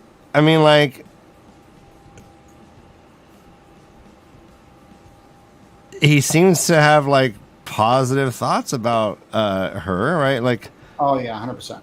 And could it be that it's like he's like, doing it for selfish reasons because he's just kind of like intrigued by her so far? Well, maybe that's Bryn, so weird. Yeah, maybe Bryn is the TAVERN. Ooh, okay, good question. Yeah. So this is what made me ask that question. This paragraph right here. Hooking a knee around the high cantle of his saddle, he took out his pipe and pouch and filled it with tobacco. The bowl was carved from a wild bull collared with the rose crown of Andor. So the symbolism here is a powerful being harnessed essentially by the crown through these thorns. Okay. For 1,000 years, that had been the sign of House Bryn, strength and courage in the service of the queen. He needed a new pipe. This one was old. He needed a new pipe. This one was old. I think it's the key moment in this paragraph where it's like, I love it. Yep. You go on. So is this the rejection of that collaring? And if so, is it something that's new in this turning of the wheel? If for thousands of years is still within this age, right? So I guess that doesn't really necessarily necessitate something that is new this time around. But what were Gareth Bryn's feelings for Morghese? Was it love? Was it soldier to queen? Or is it love to lover? I think it was also love to lover. Yeah, he basically says in this chapter that he loved her. Right. Okay, so yeah. And she has those thoughts. The last time we were in Morghese's point of view, her thoughts in bed after being sent there by Grabril and not understanding was about Bryn and how she didn't understand why she let him go and that she has feelings for him. Okay. Warm feelings. Okay. Yeah. Because he does say this is when they first bring up the interaction that he had with the Amyrlin, and his men are like, no, don't, the one guy kicks him in the ankle and says, don't bring it up.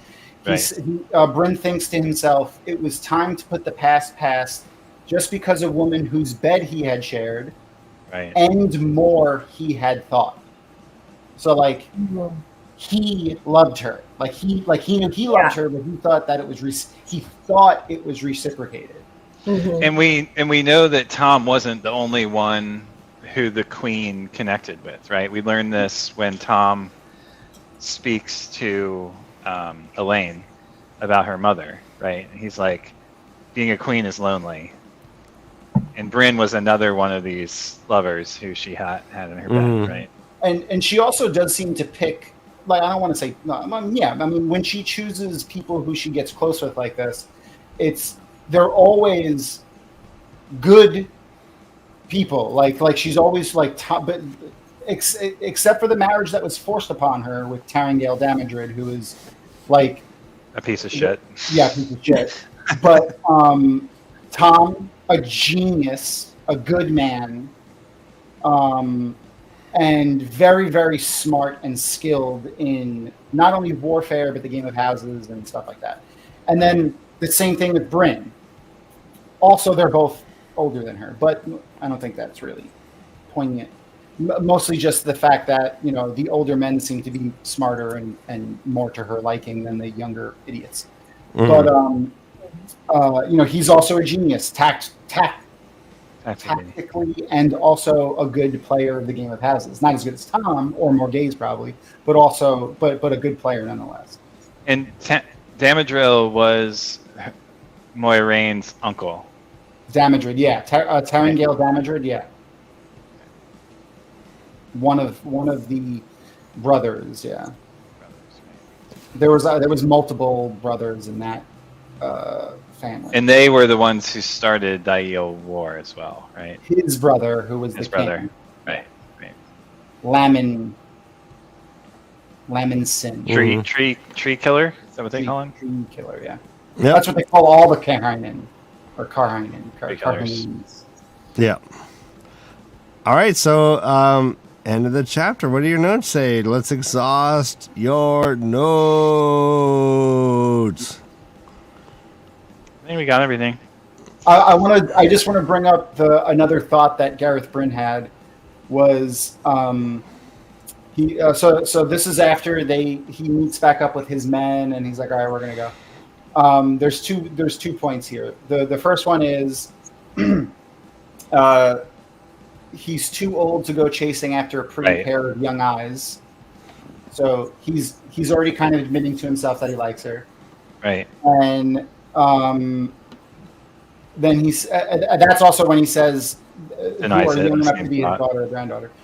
But he even says the only reason he's going is because he wants to know why she broke that oath. And then he says he told himself that firmly. Only that. Yeah. No, I agree. Mm-hmm.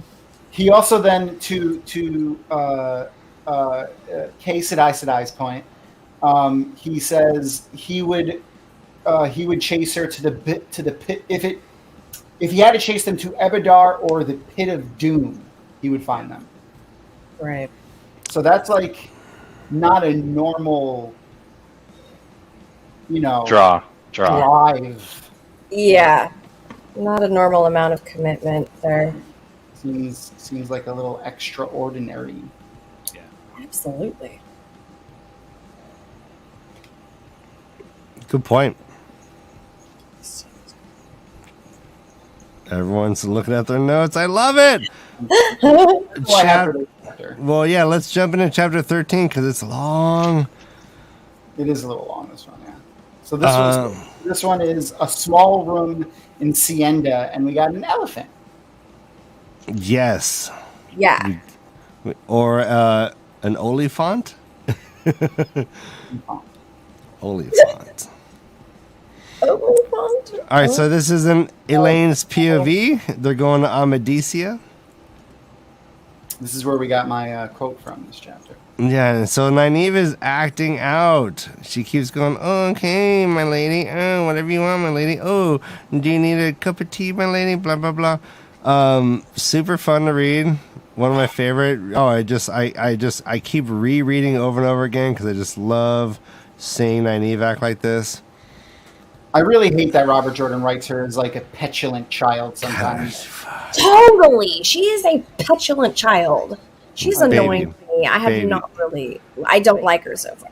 I prefer show. I liked her in the first book, but I don't really like her right now. Like she's become very annoying to me, honestly. I much prefer show Nynaeve. Absolutely much prefer show. Brother Dan's big joke is like, if none of this ever happened to Emmons Field, Nynaeve would just be like, so not only would she be like laying haymakers all over the Two Rivers folk with a switch, as she gets older, she's going to live forever, right? She's going to be like super old. Yep. She's going to be like a tyrant over the Two Rivers with that switch, For capriciously hitting 500 everybody. years. Totally. Yeah, no, yeah. She's in the one power. Forget it. Imagine it. So many switchings. Oh, like Grandpa, didn't you say that your grandpa used to get switched by Lane. Wisdom Almare? We got 3 generations with this switch here, boys. All right, Oliver's here. You're right. I do got a lot of work, but I am going to filter out. Not everyone is hitting out of the ballpark. There are some swings and misses. The polished knob in. Ooh, I like that. There are so many great ones, but there are a couple swing and a miss. We can't possibly post them all, though. I mean, right now we will. Right. We're gonna do that at some point. Though. Yeah, we're gonna. I'll tweet. Too great a list. This is too great a list. All right. You're too great a list. All right, so they leave the town called Mardison. Mardison? Yeah, Mardison. Yeah, that looks like a pharmaceutical. Ah. They move fast through the night, and they go to an inn. They stay just a couple hours, and they bone out super early. They are on the run. But wait, we met someone fun. Oh, who? Help me out. Val and Luca. Well, Luca, yeah. I was gonna get to that. I didn't. Yeah. Well, they met them before they got to the end. My bad. It's okay. Okay, yeah. So they go to the town. There's some info dumping. They go to the Fortress of the Light, right? That's where they end up at an inn called the Lights Justice, I think. The Lights. Yes. Truth? The Light of Truth. Anyways, I'm all backwards. How about you take over? My notes are cattywampus right now. Josh, okay. cute little light of truth. All right, so they let's go over here. All right, so Elaine, they're in the inn. They're arguing. I mean, they're in the carriage. They're arguing about, well, I mean, they're not really arguing. Nynaeve is being a bitch. Yeah, a little whiny baby bitch. So annoying. Like, and Elaine sums it up perfectly, saying that she's acting like a petulant child. Well, she doesn't say petulant, but she does say she's acting like a child. Yeah. Then they run into Val and Luca and his traveling menagerie when the horses freak out because they see his giant boar horses. Yeah. So okay.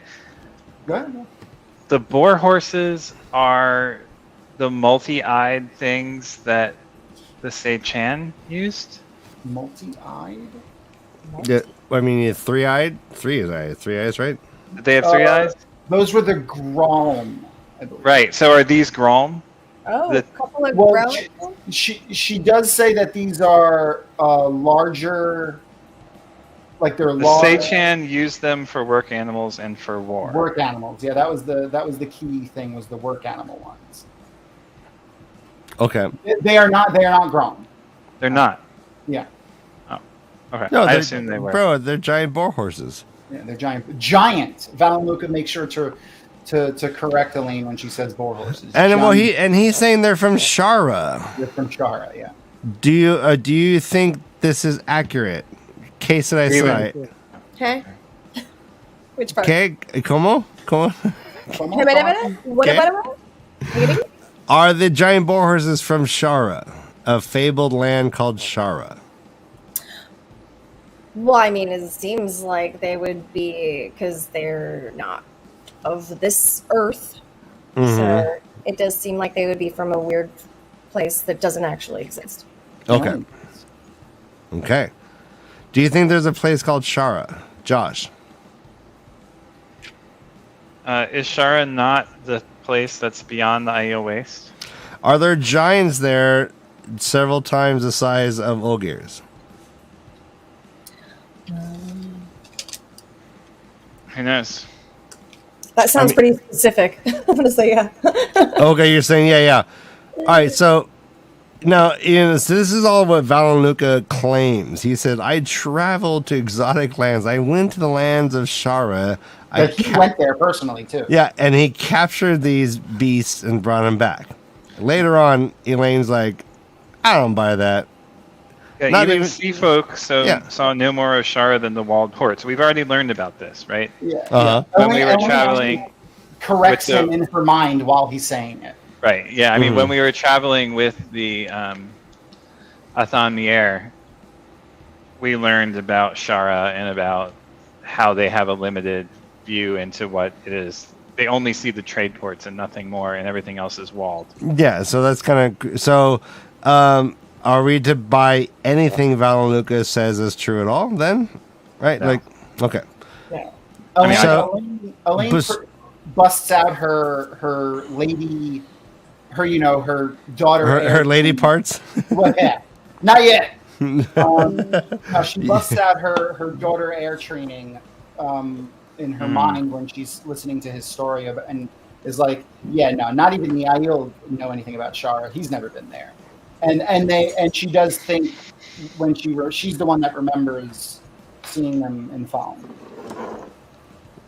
Okay.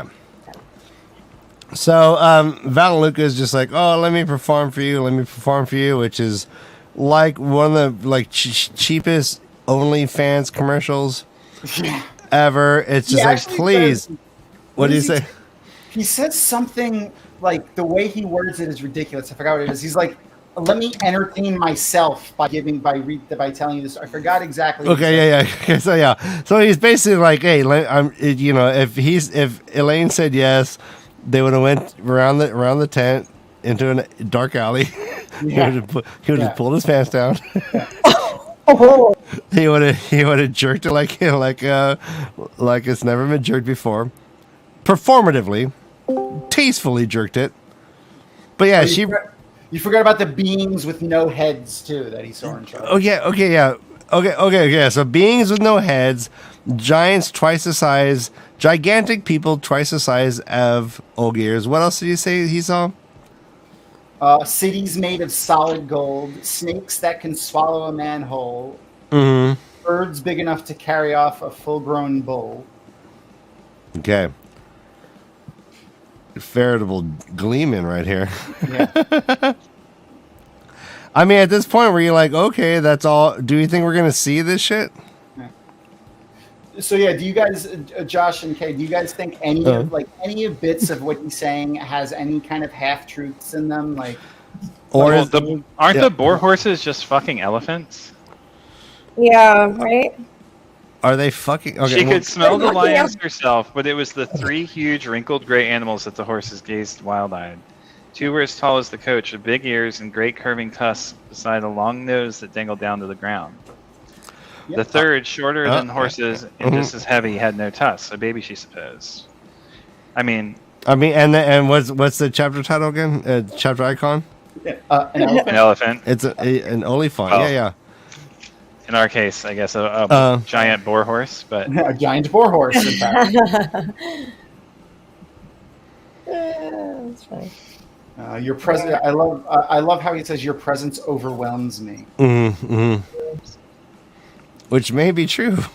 There you go. He says when he says it would fascinate me to tell you of them. Oh. That's what he says to her. All right. So this guy's what overall impressions of Alan Luca? Great calves, but Josh. showman, liar. Yeah, yeah. Trumpy showman.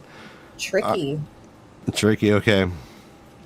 How do you guys think these Shanshin animals got into his care? Good question. I don't know. Yeah. And what did the Shanshin think of that? Fascinating. Good question. Maybe he got them from the area where the Sanshin had to flee after the battle with Rand.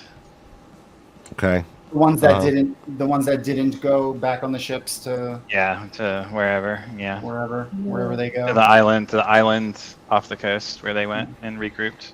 Or if you look at The the ones old, that make it on the Noah's Ark. the old school map in the big white book of bad art, the Isle of Madmen. There's in the book that is not exactly canon that came out. Actually, I think it came out after Fires of Heaven. I think that was actually the next book that came out. In like timeline wise, was the big white book of bad art is what they call it. Okay. It's there's a map of the whole world, and there's an island just south of Ranland, and it's called the Island of Madmen. But that's the only time it's ever mentioned. Isn't that where? I mean, that's the island, the Tuathuan, Athan Mier Island that the Seichan conquered. That we see the woman on at the beginning of the previous book, right? Not the Island of Madmen. No, this is something that's never it's one. It's never mentioned anywhere else. Yeah, it's never mentioned anywhere other than this one book. And I see. Yeah. I don't know what island it was that the first woman was on at the beginning of the book 4 during the prologue, but the one scene we get with the Seichan was that prologue of book 4 where the woman who's like second blood is like talking about dominating this island and using it as their way station to like regroup before coming back to Ranland to attack, essentially. Okay, yes. I remember this. I'm not picturing the name. I don't know that we learned the name, but I know that it was an Athan Mier island, and she was like, even the sea folk are afraid to come back here now because of their dominion. This is the Derp book. What's the 4th book called? The Shadow Rising. Yeah. Shadow Rising. Mm-hmm. This is the Shadow Rising prologue. You're saying? Yeah. I think that's what it was. Let's see. Oh, okay, I see. Yeah, the Island of Cantorin. Cantorin. Okay. Oh, okay. It's Lady Surath's POV. Surath. Yeah. There we go. Yep. No, it is not that island. Those Okay. are just. I'm pretty 99% sure that's just one of the sea folk islands. Right. Okay. All right. No, I love it. Yeah. All right, so now back to the books. Elaine is We're actually reading. Cool. Elaine is being led up to her room by the innkeeper, and this innkeeper says this quote: "Light send the horn of Valir is never found. That way, the last battle cannot happen, can it?" Elaine thinks there do not seem to be much answer to such curious logic. Here's my question to you. Is the innkeeper right or wrong?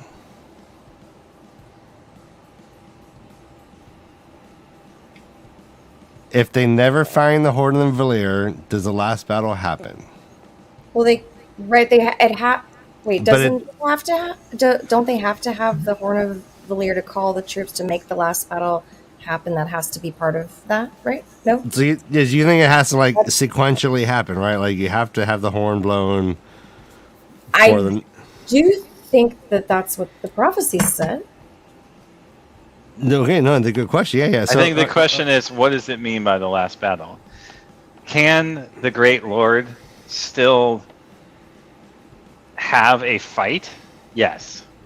Would it be, quote unquote, the last battle as prophesied? No. No. But does that matter? No. Does it? what? Doesn't it? Oh, Why doesn't it matter? That's a fun twist. Why does it matter? Well, why wouldn't it matter? I mean, if Rand made different decisions and the horn was never found, does that mean that the Great Lord cannot conquer everything? I don't think it does. I think he could still conquer everything. what would that battle be called? It wouldn't be Well, the thing prophesied, but it would still be the last fucking battle. Well, I also but how about this though? But how do you have the last battle if you don't have all The like, horn. Well, heroes of presumably the people horn aren't just going to there? roll over their belly. I mean, it would just mean that the heroes of the horn are not called back from Tel'aran'rhiod. Then it's not the last battle, right? Are they even going to be there in Tel'aran'rhiod? I mean, I did read one chapter beyond where we were supposed to because I How thought we were dare doing you. 4. I thought we were doing 4. The hubris. Bad boy. But I cannot even. Right. All right, spoilers for chapter 14. Go on. Go. but for we it. do Go see Nynaeve talking to Brigitte again, and we learn that her buddy, her boy, has been reborn already. So if they aren't in Tel'aran'rhiod, how can they be called back by the horn? Okay, great questions. They No, don't answer any questions. I'm not going to answer it. No. Okay, I'm sorry. I was like, no! I want to bring up the interaction that they Yeah. Yes, it that does. the heroes of the horn have with the group in Yes. in the Great Their Hunt. previous battle. Mhm. Mm-hmm. Bring it up. When Arthur Hawkwing comes up and it's talking to Matt and Perrin and Rand and them, he never refers to them as by their names. He calls Rand the Dragon. He calls Matt the Horn Sounder. The horn sounder. And Mhm. calls Perrin the Bannerman. Right? Their Well, roles. is that because he's just really into like nicknames? He gives everyone Like KayK. I mean, this is what leads me down this archetypal path of like they're archetypes, not necessarily reincarnated. So they don't have to be the souls that are reincarnated in order to do this. They're archetypes that need to be fulfilled. Now, again, can there be a last battle prior to the winning or losing of the Great Lord without the horn? The Great Hunt. You mean? Well, you mean the Great Hunt? Whoa, the Great Lord. You know who the only people that call him that are dark. Well, I only call That him the is Great Lord. yeah. I only Kind call of him the dark. Great Lord because that's what he is. Josh is a dark friend. No, we are for sure dark friends right now. All right, so You should know this about me. both our first-time readers are dark friends. You didn't know that, Tom? I was unaware. You're in the presence of dark friends. You are. I can sense it. I feel it in my subconscious. Yeah. All right, so I want to. I like every time Josh says the Great Lord, I'm like, yeah, he did. Yep, that's Mhm, right. mhm, That's right. Sus. So are y'all chosen then? All right, well, here's a question. Now, I am. I don't want to focus on this. Let's let this evolve slowly, organically over time, as everyone gets to realize that the first time readers they've come to love are actual fucking gross heathens. All right. That now- is not true. We just think the wheel should be broken because You like- TAVERN are stuck. I want. You guys like to just bask in the Dark One's taint. Is what it is. No, it's musty but functional. All right, so let me remind everyone of the quote: "Light send the Horn of Valir is never found. That way, the last battle cannot happen." And I wanted to say that there is a possibility that it is still true. Because in every iteration, that horn will blow because this is right. It could be predetermined, right? It's a truism, almost as if saying the sun's going to rise in the morning. Like the horn's going to blow, and the last battle will follow it because that is determined in the determined world that we're dealing with. That's also, I think, true. She calls it curious logic. I think it's just a kind of a clever, folksy way of talking about how the pattern works its wonders. Yeah. I did a quick search and I found where it was in the Great Hunt. It is where it's mentioned about how the Horn of Valir must be found before the last battle. And how it's part of the prophecies, but they know she doesn't like quote a prophecy or anything like that. Yeah, I'm still down this path of like free will, and I don't buy into the fact that the pattern is fate. but rather destiny, and that there is still Wiggle room. Okay, yeah. within the narrative and the archetypes of the story You and your wiggle for room. novelty to occur, for the novel to occur, the emergent properties of the Effort. story Yeah. to change through the decisions that are made by both the TAVERN and other people within the world in the timeline. That's still where I'm at. Mhm. I may totally revert that thought by the end of the series, but that's kind of where I'm at now. Yeah, no, I love it. I love it. Yeah. And Kay is just fixed on just tear it asunder. Let's build anew. Yeah.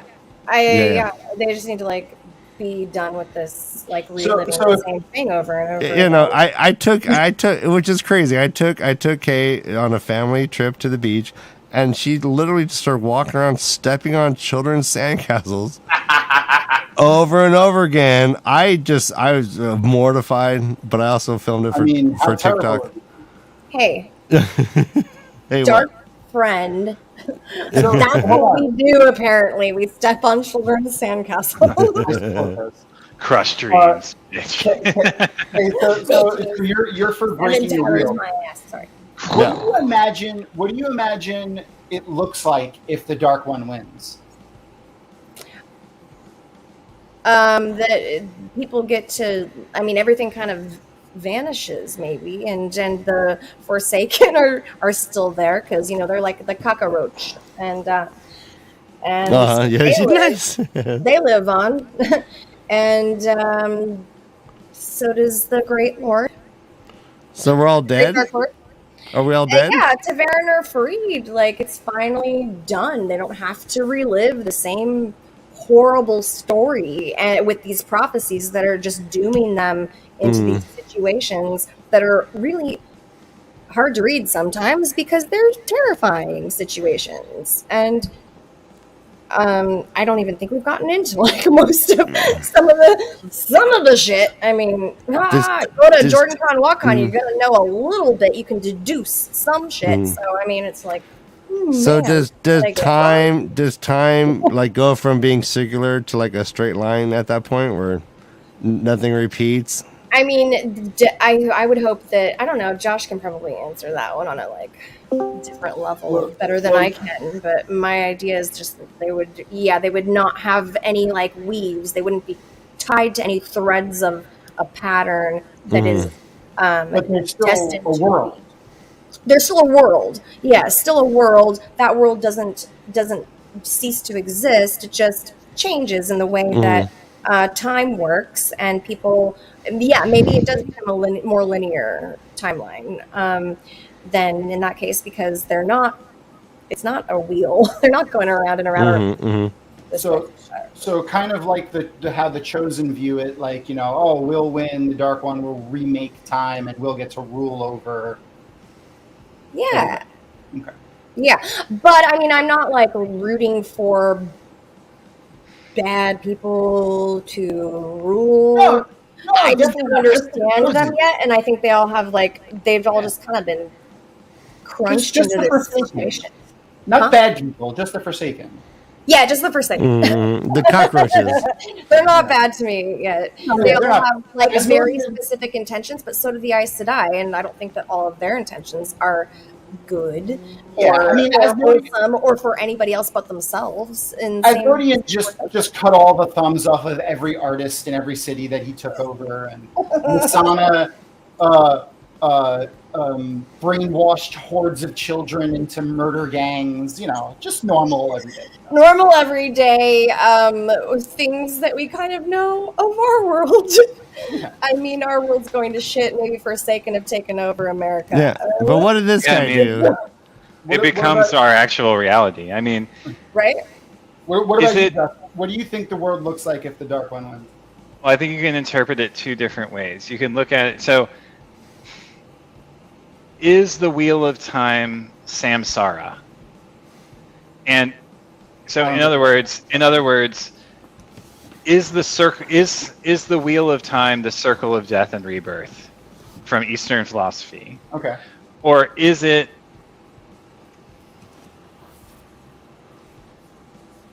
or is the Dark One a Western Satan, in which the evil principle has its final say, right? So there's two ways it can go. You can look at it as the breaking of the wheel being the breaking of the Enatman, the selves that are trapped within the cycle of rebirth and suffering within the wheel being released.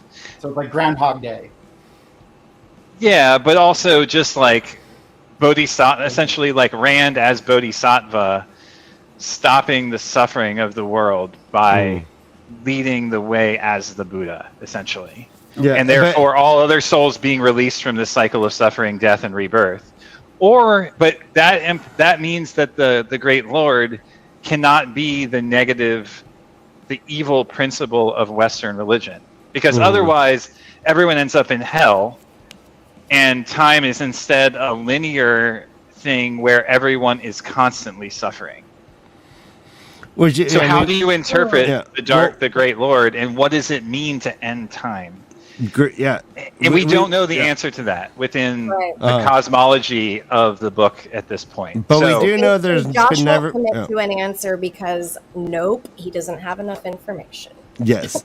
That's fair. Which is accurate, and I appreciate that. But also, like, we do not hear any utterances or references to hell or any afterlife. To be exactly, except for coming back. Well, Brigitte and her boy are essentially being reborn and have stasis as long as they're not killed within the Tel'aran'rhiod. So there is this sort of sense of an afterlife. Now, it's not an afterlife in the sense of like a garden of maidens or whatever, but it is also be only the heroes of the Horn so far. Right. And we learn that she does do an info dump in that chapter about being bound to the wheel and what that means, and how this is only true for those who serve the pattern in this higher purpose, and for them they have no choice anymore once they've been connected to it. Right. And you're talking about chapter 14 now. Yeah, 14. Yes.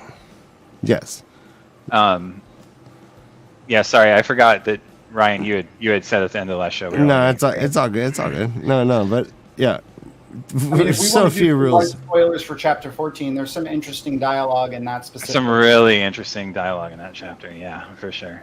I'm just gonna skim through it real quick because I'm pretty sure there's one.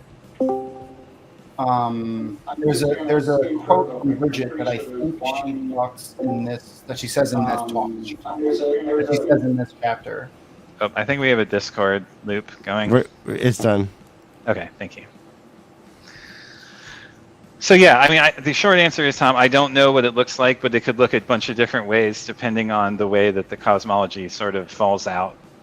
I love that you described Rand as the Buddha. I want you to remember that. I believe me, I won't forget it. Yeah. He's either a Christ figure or he's the Buddha, right? And depending on how everything else. Why does it have to be one or the other? Well, sorry, he's a messianic figure, one way or another, and there are a few ways that messianic figures within Arthurian literature, Western traditions, and Eastern thought are formulated. And so this book is clearly influenced by all of those things because fucking Jordan was a scholar of religion and culture and philosophy. So, but he was also a Christian. So it's like, I'm still torn about how all of that fits in, but. Yeah, I mean, he was not just Christian. He was a very specifically unique sect of Christian that maybe people would call extreme. They attended church 3 days a week. What, High Valerian or High? What was it called? What is it? High Valerian. It's High Episcopalian. They're High Valerian Episcopalians. They have all white hair.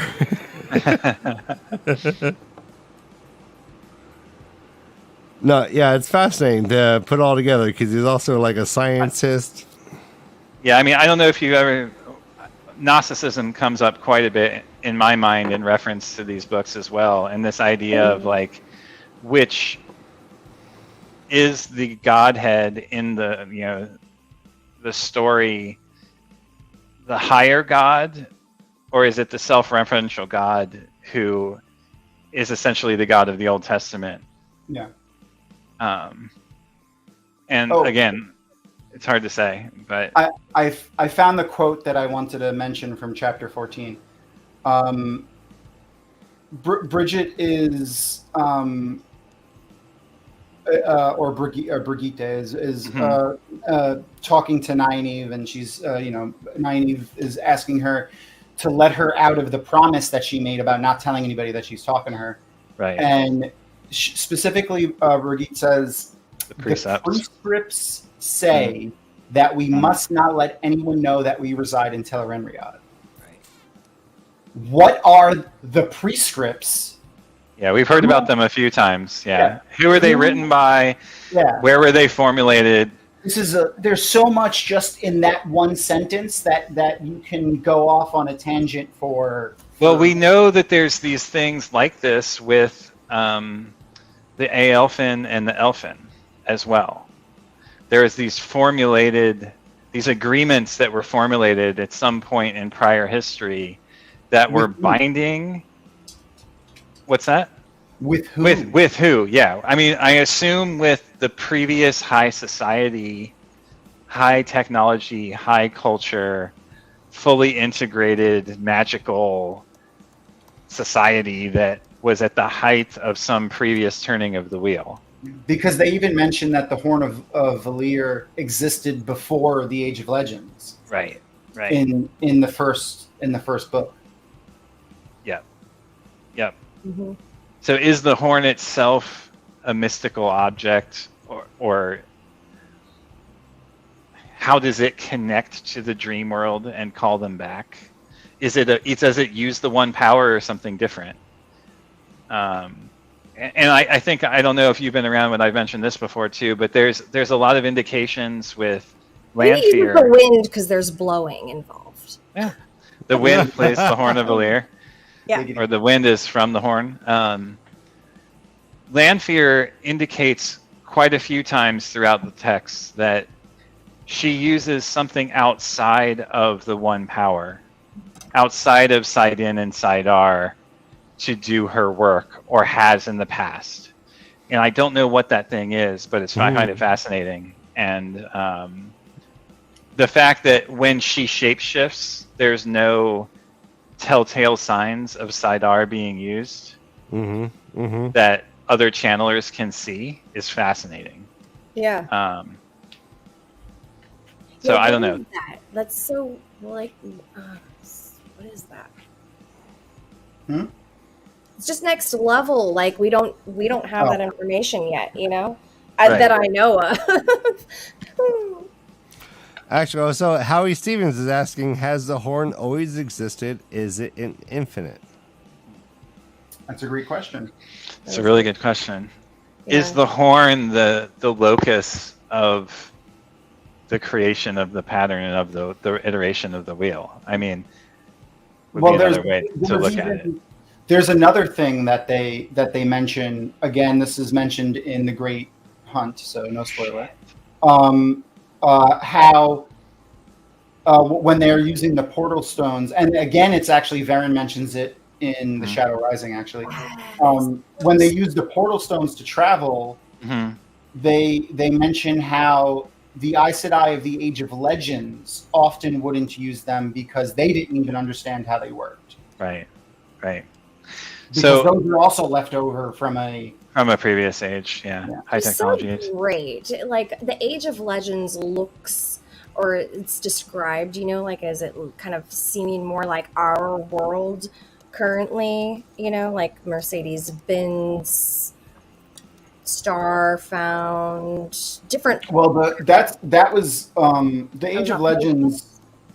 Robert Jordan specifically says that our world happened like in the first age or whatever. Yeah, the first age, like way before the Age of Legends. Many turnings of the wheel ago, basically. Well, I mean, we don't have like flying vehicles. No, but our actual world right now, like what, like our timeline happened Yeah. exactly as it is today.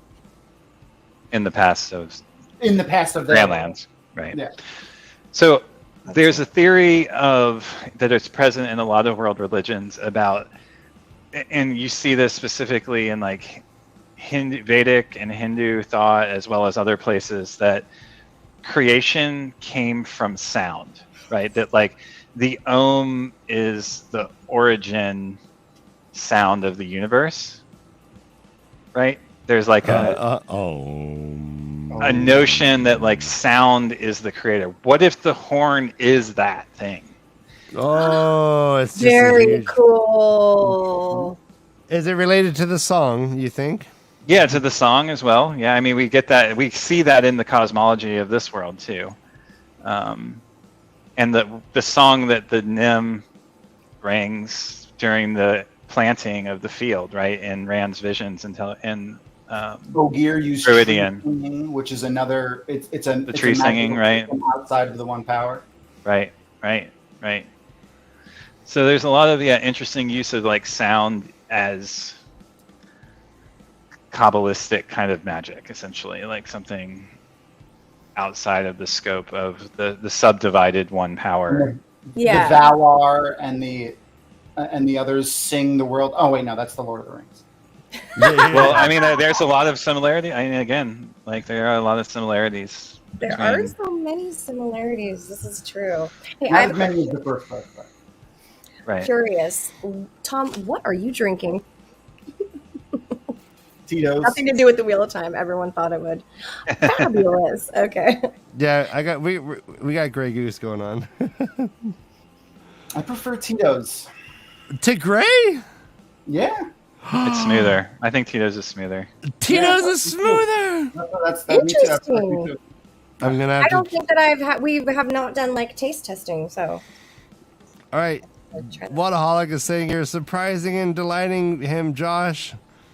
Again. And that's with his clothes on. It's amazing. I know. He's like through a screen, fully dressed, so reading a book. Tito's is good. Okay. This is good. All right. Well, we're going to end this episode soon. Join us on Discord afterwards for more Tito's and Grey Goose. But before we go, I just want to make sure we covered it all. They are carrying a Terror Angrial in the chests. Tom and Julian have to do the yeoman's work, bringing these chests into the room. And then they're like, we're off. They're like, we're off, quote unquote, to get info, quote unquote. Is that what is this? Are they going to brothels? Actually, I was going to mention this earlier too when we talked about the nine whores itch. There's actually no prostitution in the entire Wheel of Time. That's amazing, really. Yeah. Because there's so much trauma in it, and yet. It's because the women have such a higher place in society. This is Robert Jordan saying. Well, this. why aren't the men being? Why aren't we? Why don't? Yeah, we why aren't the men being paid to fuck? I mean, I know it's a little more. There's literally just no prostitution in the entire world of the Wheel of Time. Mm-hmm. And there's no and there are no churches. I wonder if there's a correlation between that. Guys, you don't think you don't think this is gonna come out of a puppet face, but it does. No actual churches and no prostitution. I'm more worried about the stuff that goes into your puppet face. Yeah. As you should be, and that's a valid concern. This is a big mouth. Especially the large puppet face, the life size. I cannot imagine. All right. And last but not least, we have more weirdness with Elaine and Tom. Before they go, gross. Elaine's gross. She needs he's to like, back the "Oh, be safe," even though she remembers him coming back all bloodied up from this normally. Nynaeve says no one comes here in the morning, and Elaine's like, "What's the fuck?" And she's like, "Hey, I'm in my slip." And then she gets in her slip, puts notably and with great care, puts it between her breasts. Drink.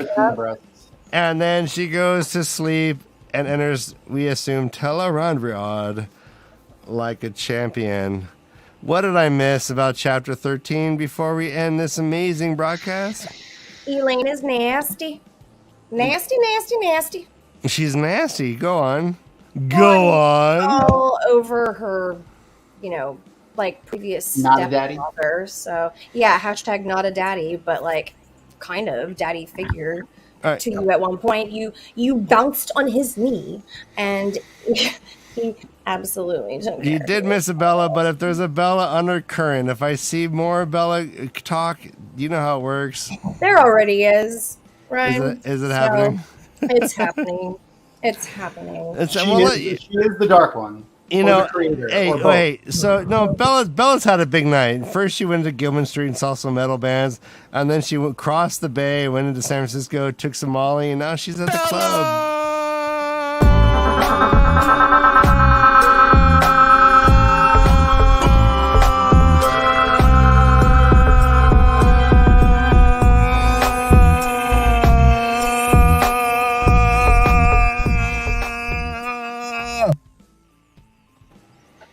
Tiger is dancing on Discord, everybody. He's the most amazing. Nils is here. Love MaTsDaGger. Hi, Nils. Hi, Nils. Hi, I'm Diljit. staring back at Diljit, us what are these? Are these? What Paradise. am I looking at? Are these little frogs? Perhaps horses? Oh, horses. Oh, they're wearing. Okay. Frogs. Maybe it's because your hat is covering your eyes. It is because of that. So okay, hold on. No, there's like one layer to those eyeballs, and that's all you get. You know? Oh, you get yeah. Oh man, god damn it. Yeah, so that is a Homunculus Rex Bella version. Homunculus Rex. Do you know that a lot of this music is Josh and I's band, brother Tom? What? You have a Do you band? know? Yeah, Many. man. Yeah. Josh and I I did not know that. I was Yes. unaware. Yes, a lot of the music on this channel, it's all unique. All And, friends and us. yeah. And What instrument do y'all play? Bass. KK says I plays bass. No, I have Slapping bass. It like in that Doors movie when she walks on, she's like, I play bass.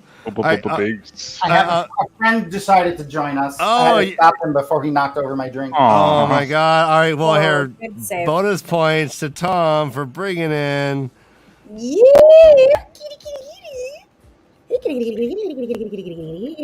big sweetie, actually.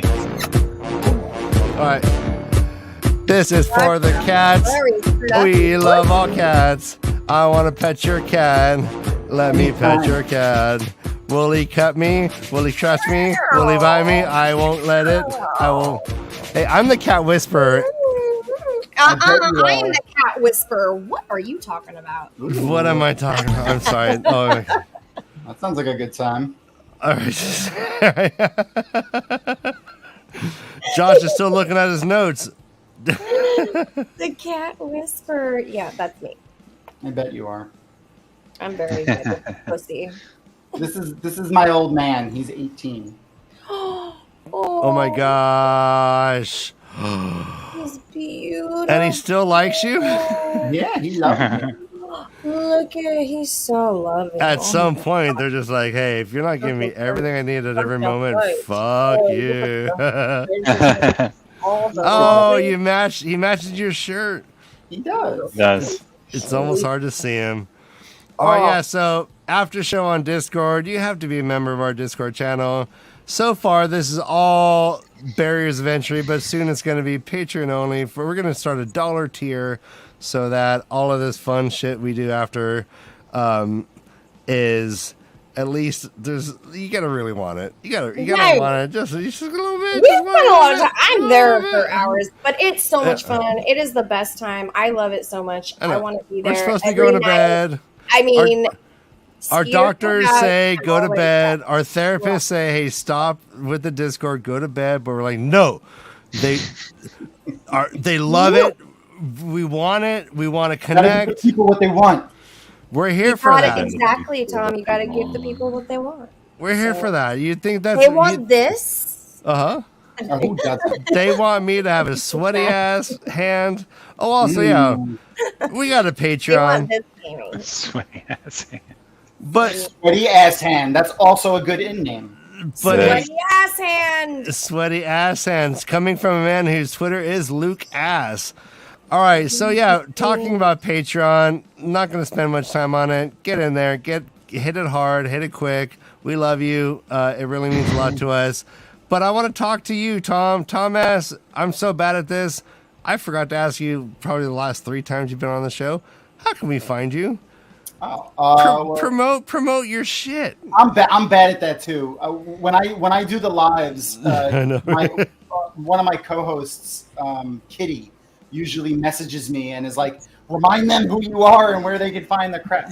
Yeah, tell them to hit like and subscribe. Yeah. You got a plug, so here's your plug. Plug away. Yeah, just you can go to dragonmount.com and you can find all of our stuff there. We have podcast and we have our YouTube show, which is hosted by myself, but 2 far more talented and prettier individuals, Ebony Adamantis and Kitty Rollo. They are fantastic.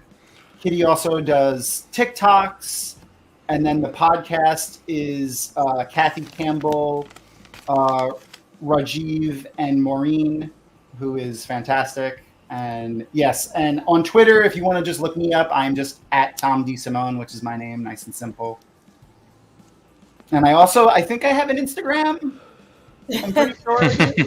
He clearly checks it a lot, so definitely go there first. Well, I mean, I post stuff like by default onto it because, like, you know, they're linked. Does both of them. Yeah. But I think I'm just Tom Ass 5884 on there. And he also has a secret TikTok under @HarryBear. Yep, that's me. We have okay. You want to see leather and latex? You can go there. No one else has that glorious beard, MaTsDaGger says. Thank you. All right, we got the most beautiful way spelled. So Diljeet's asking, should we start YouTube memberships? I will look into it, Diljeet. I honestly will. I feel like YouTube kind of all the kind of ways to support the channel, YouTube kind of takes a bigger cut than all the other ones, and that's kind of but hey, like if there's a convenience and we see all that, and I will look into it, Diljeet, for sure. We'll have more on that probably like by next week, I would imagine, because tell your cousin I said hi, and I'm maybe in love with him. All right, ladies and gentlemen, this is an amazing show. Tune in next week. We'll cover chapters 14 through 16. And as always, run for your lives, because this is the way to leave. Run! Run!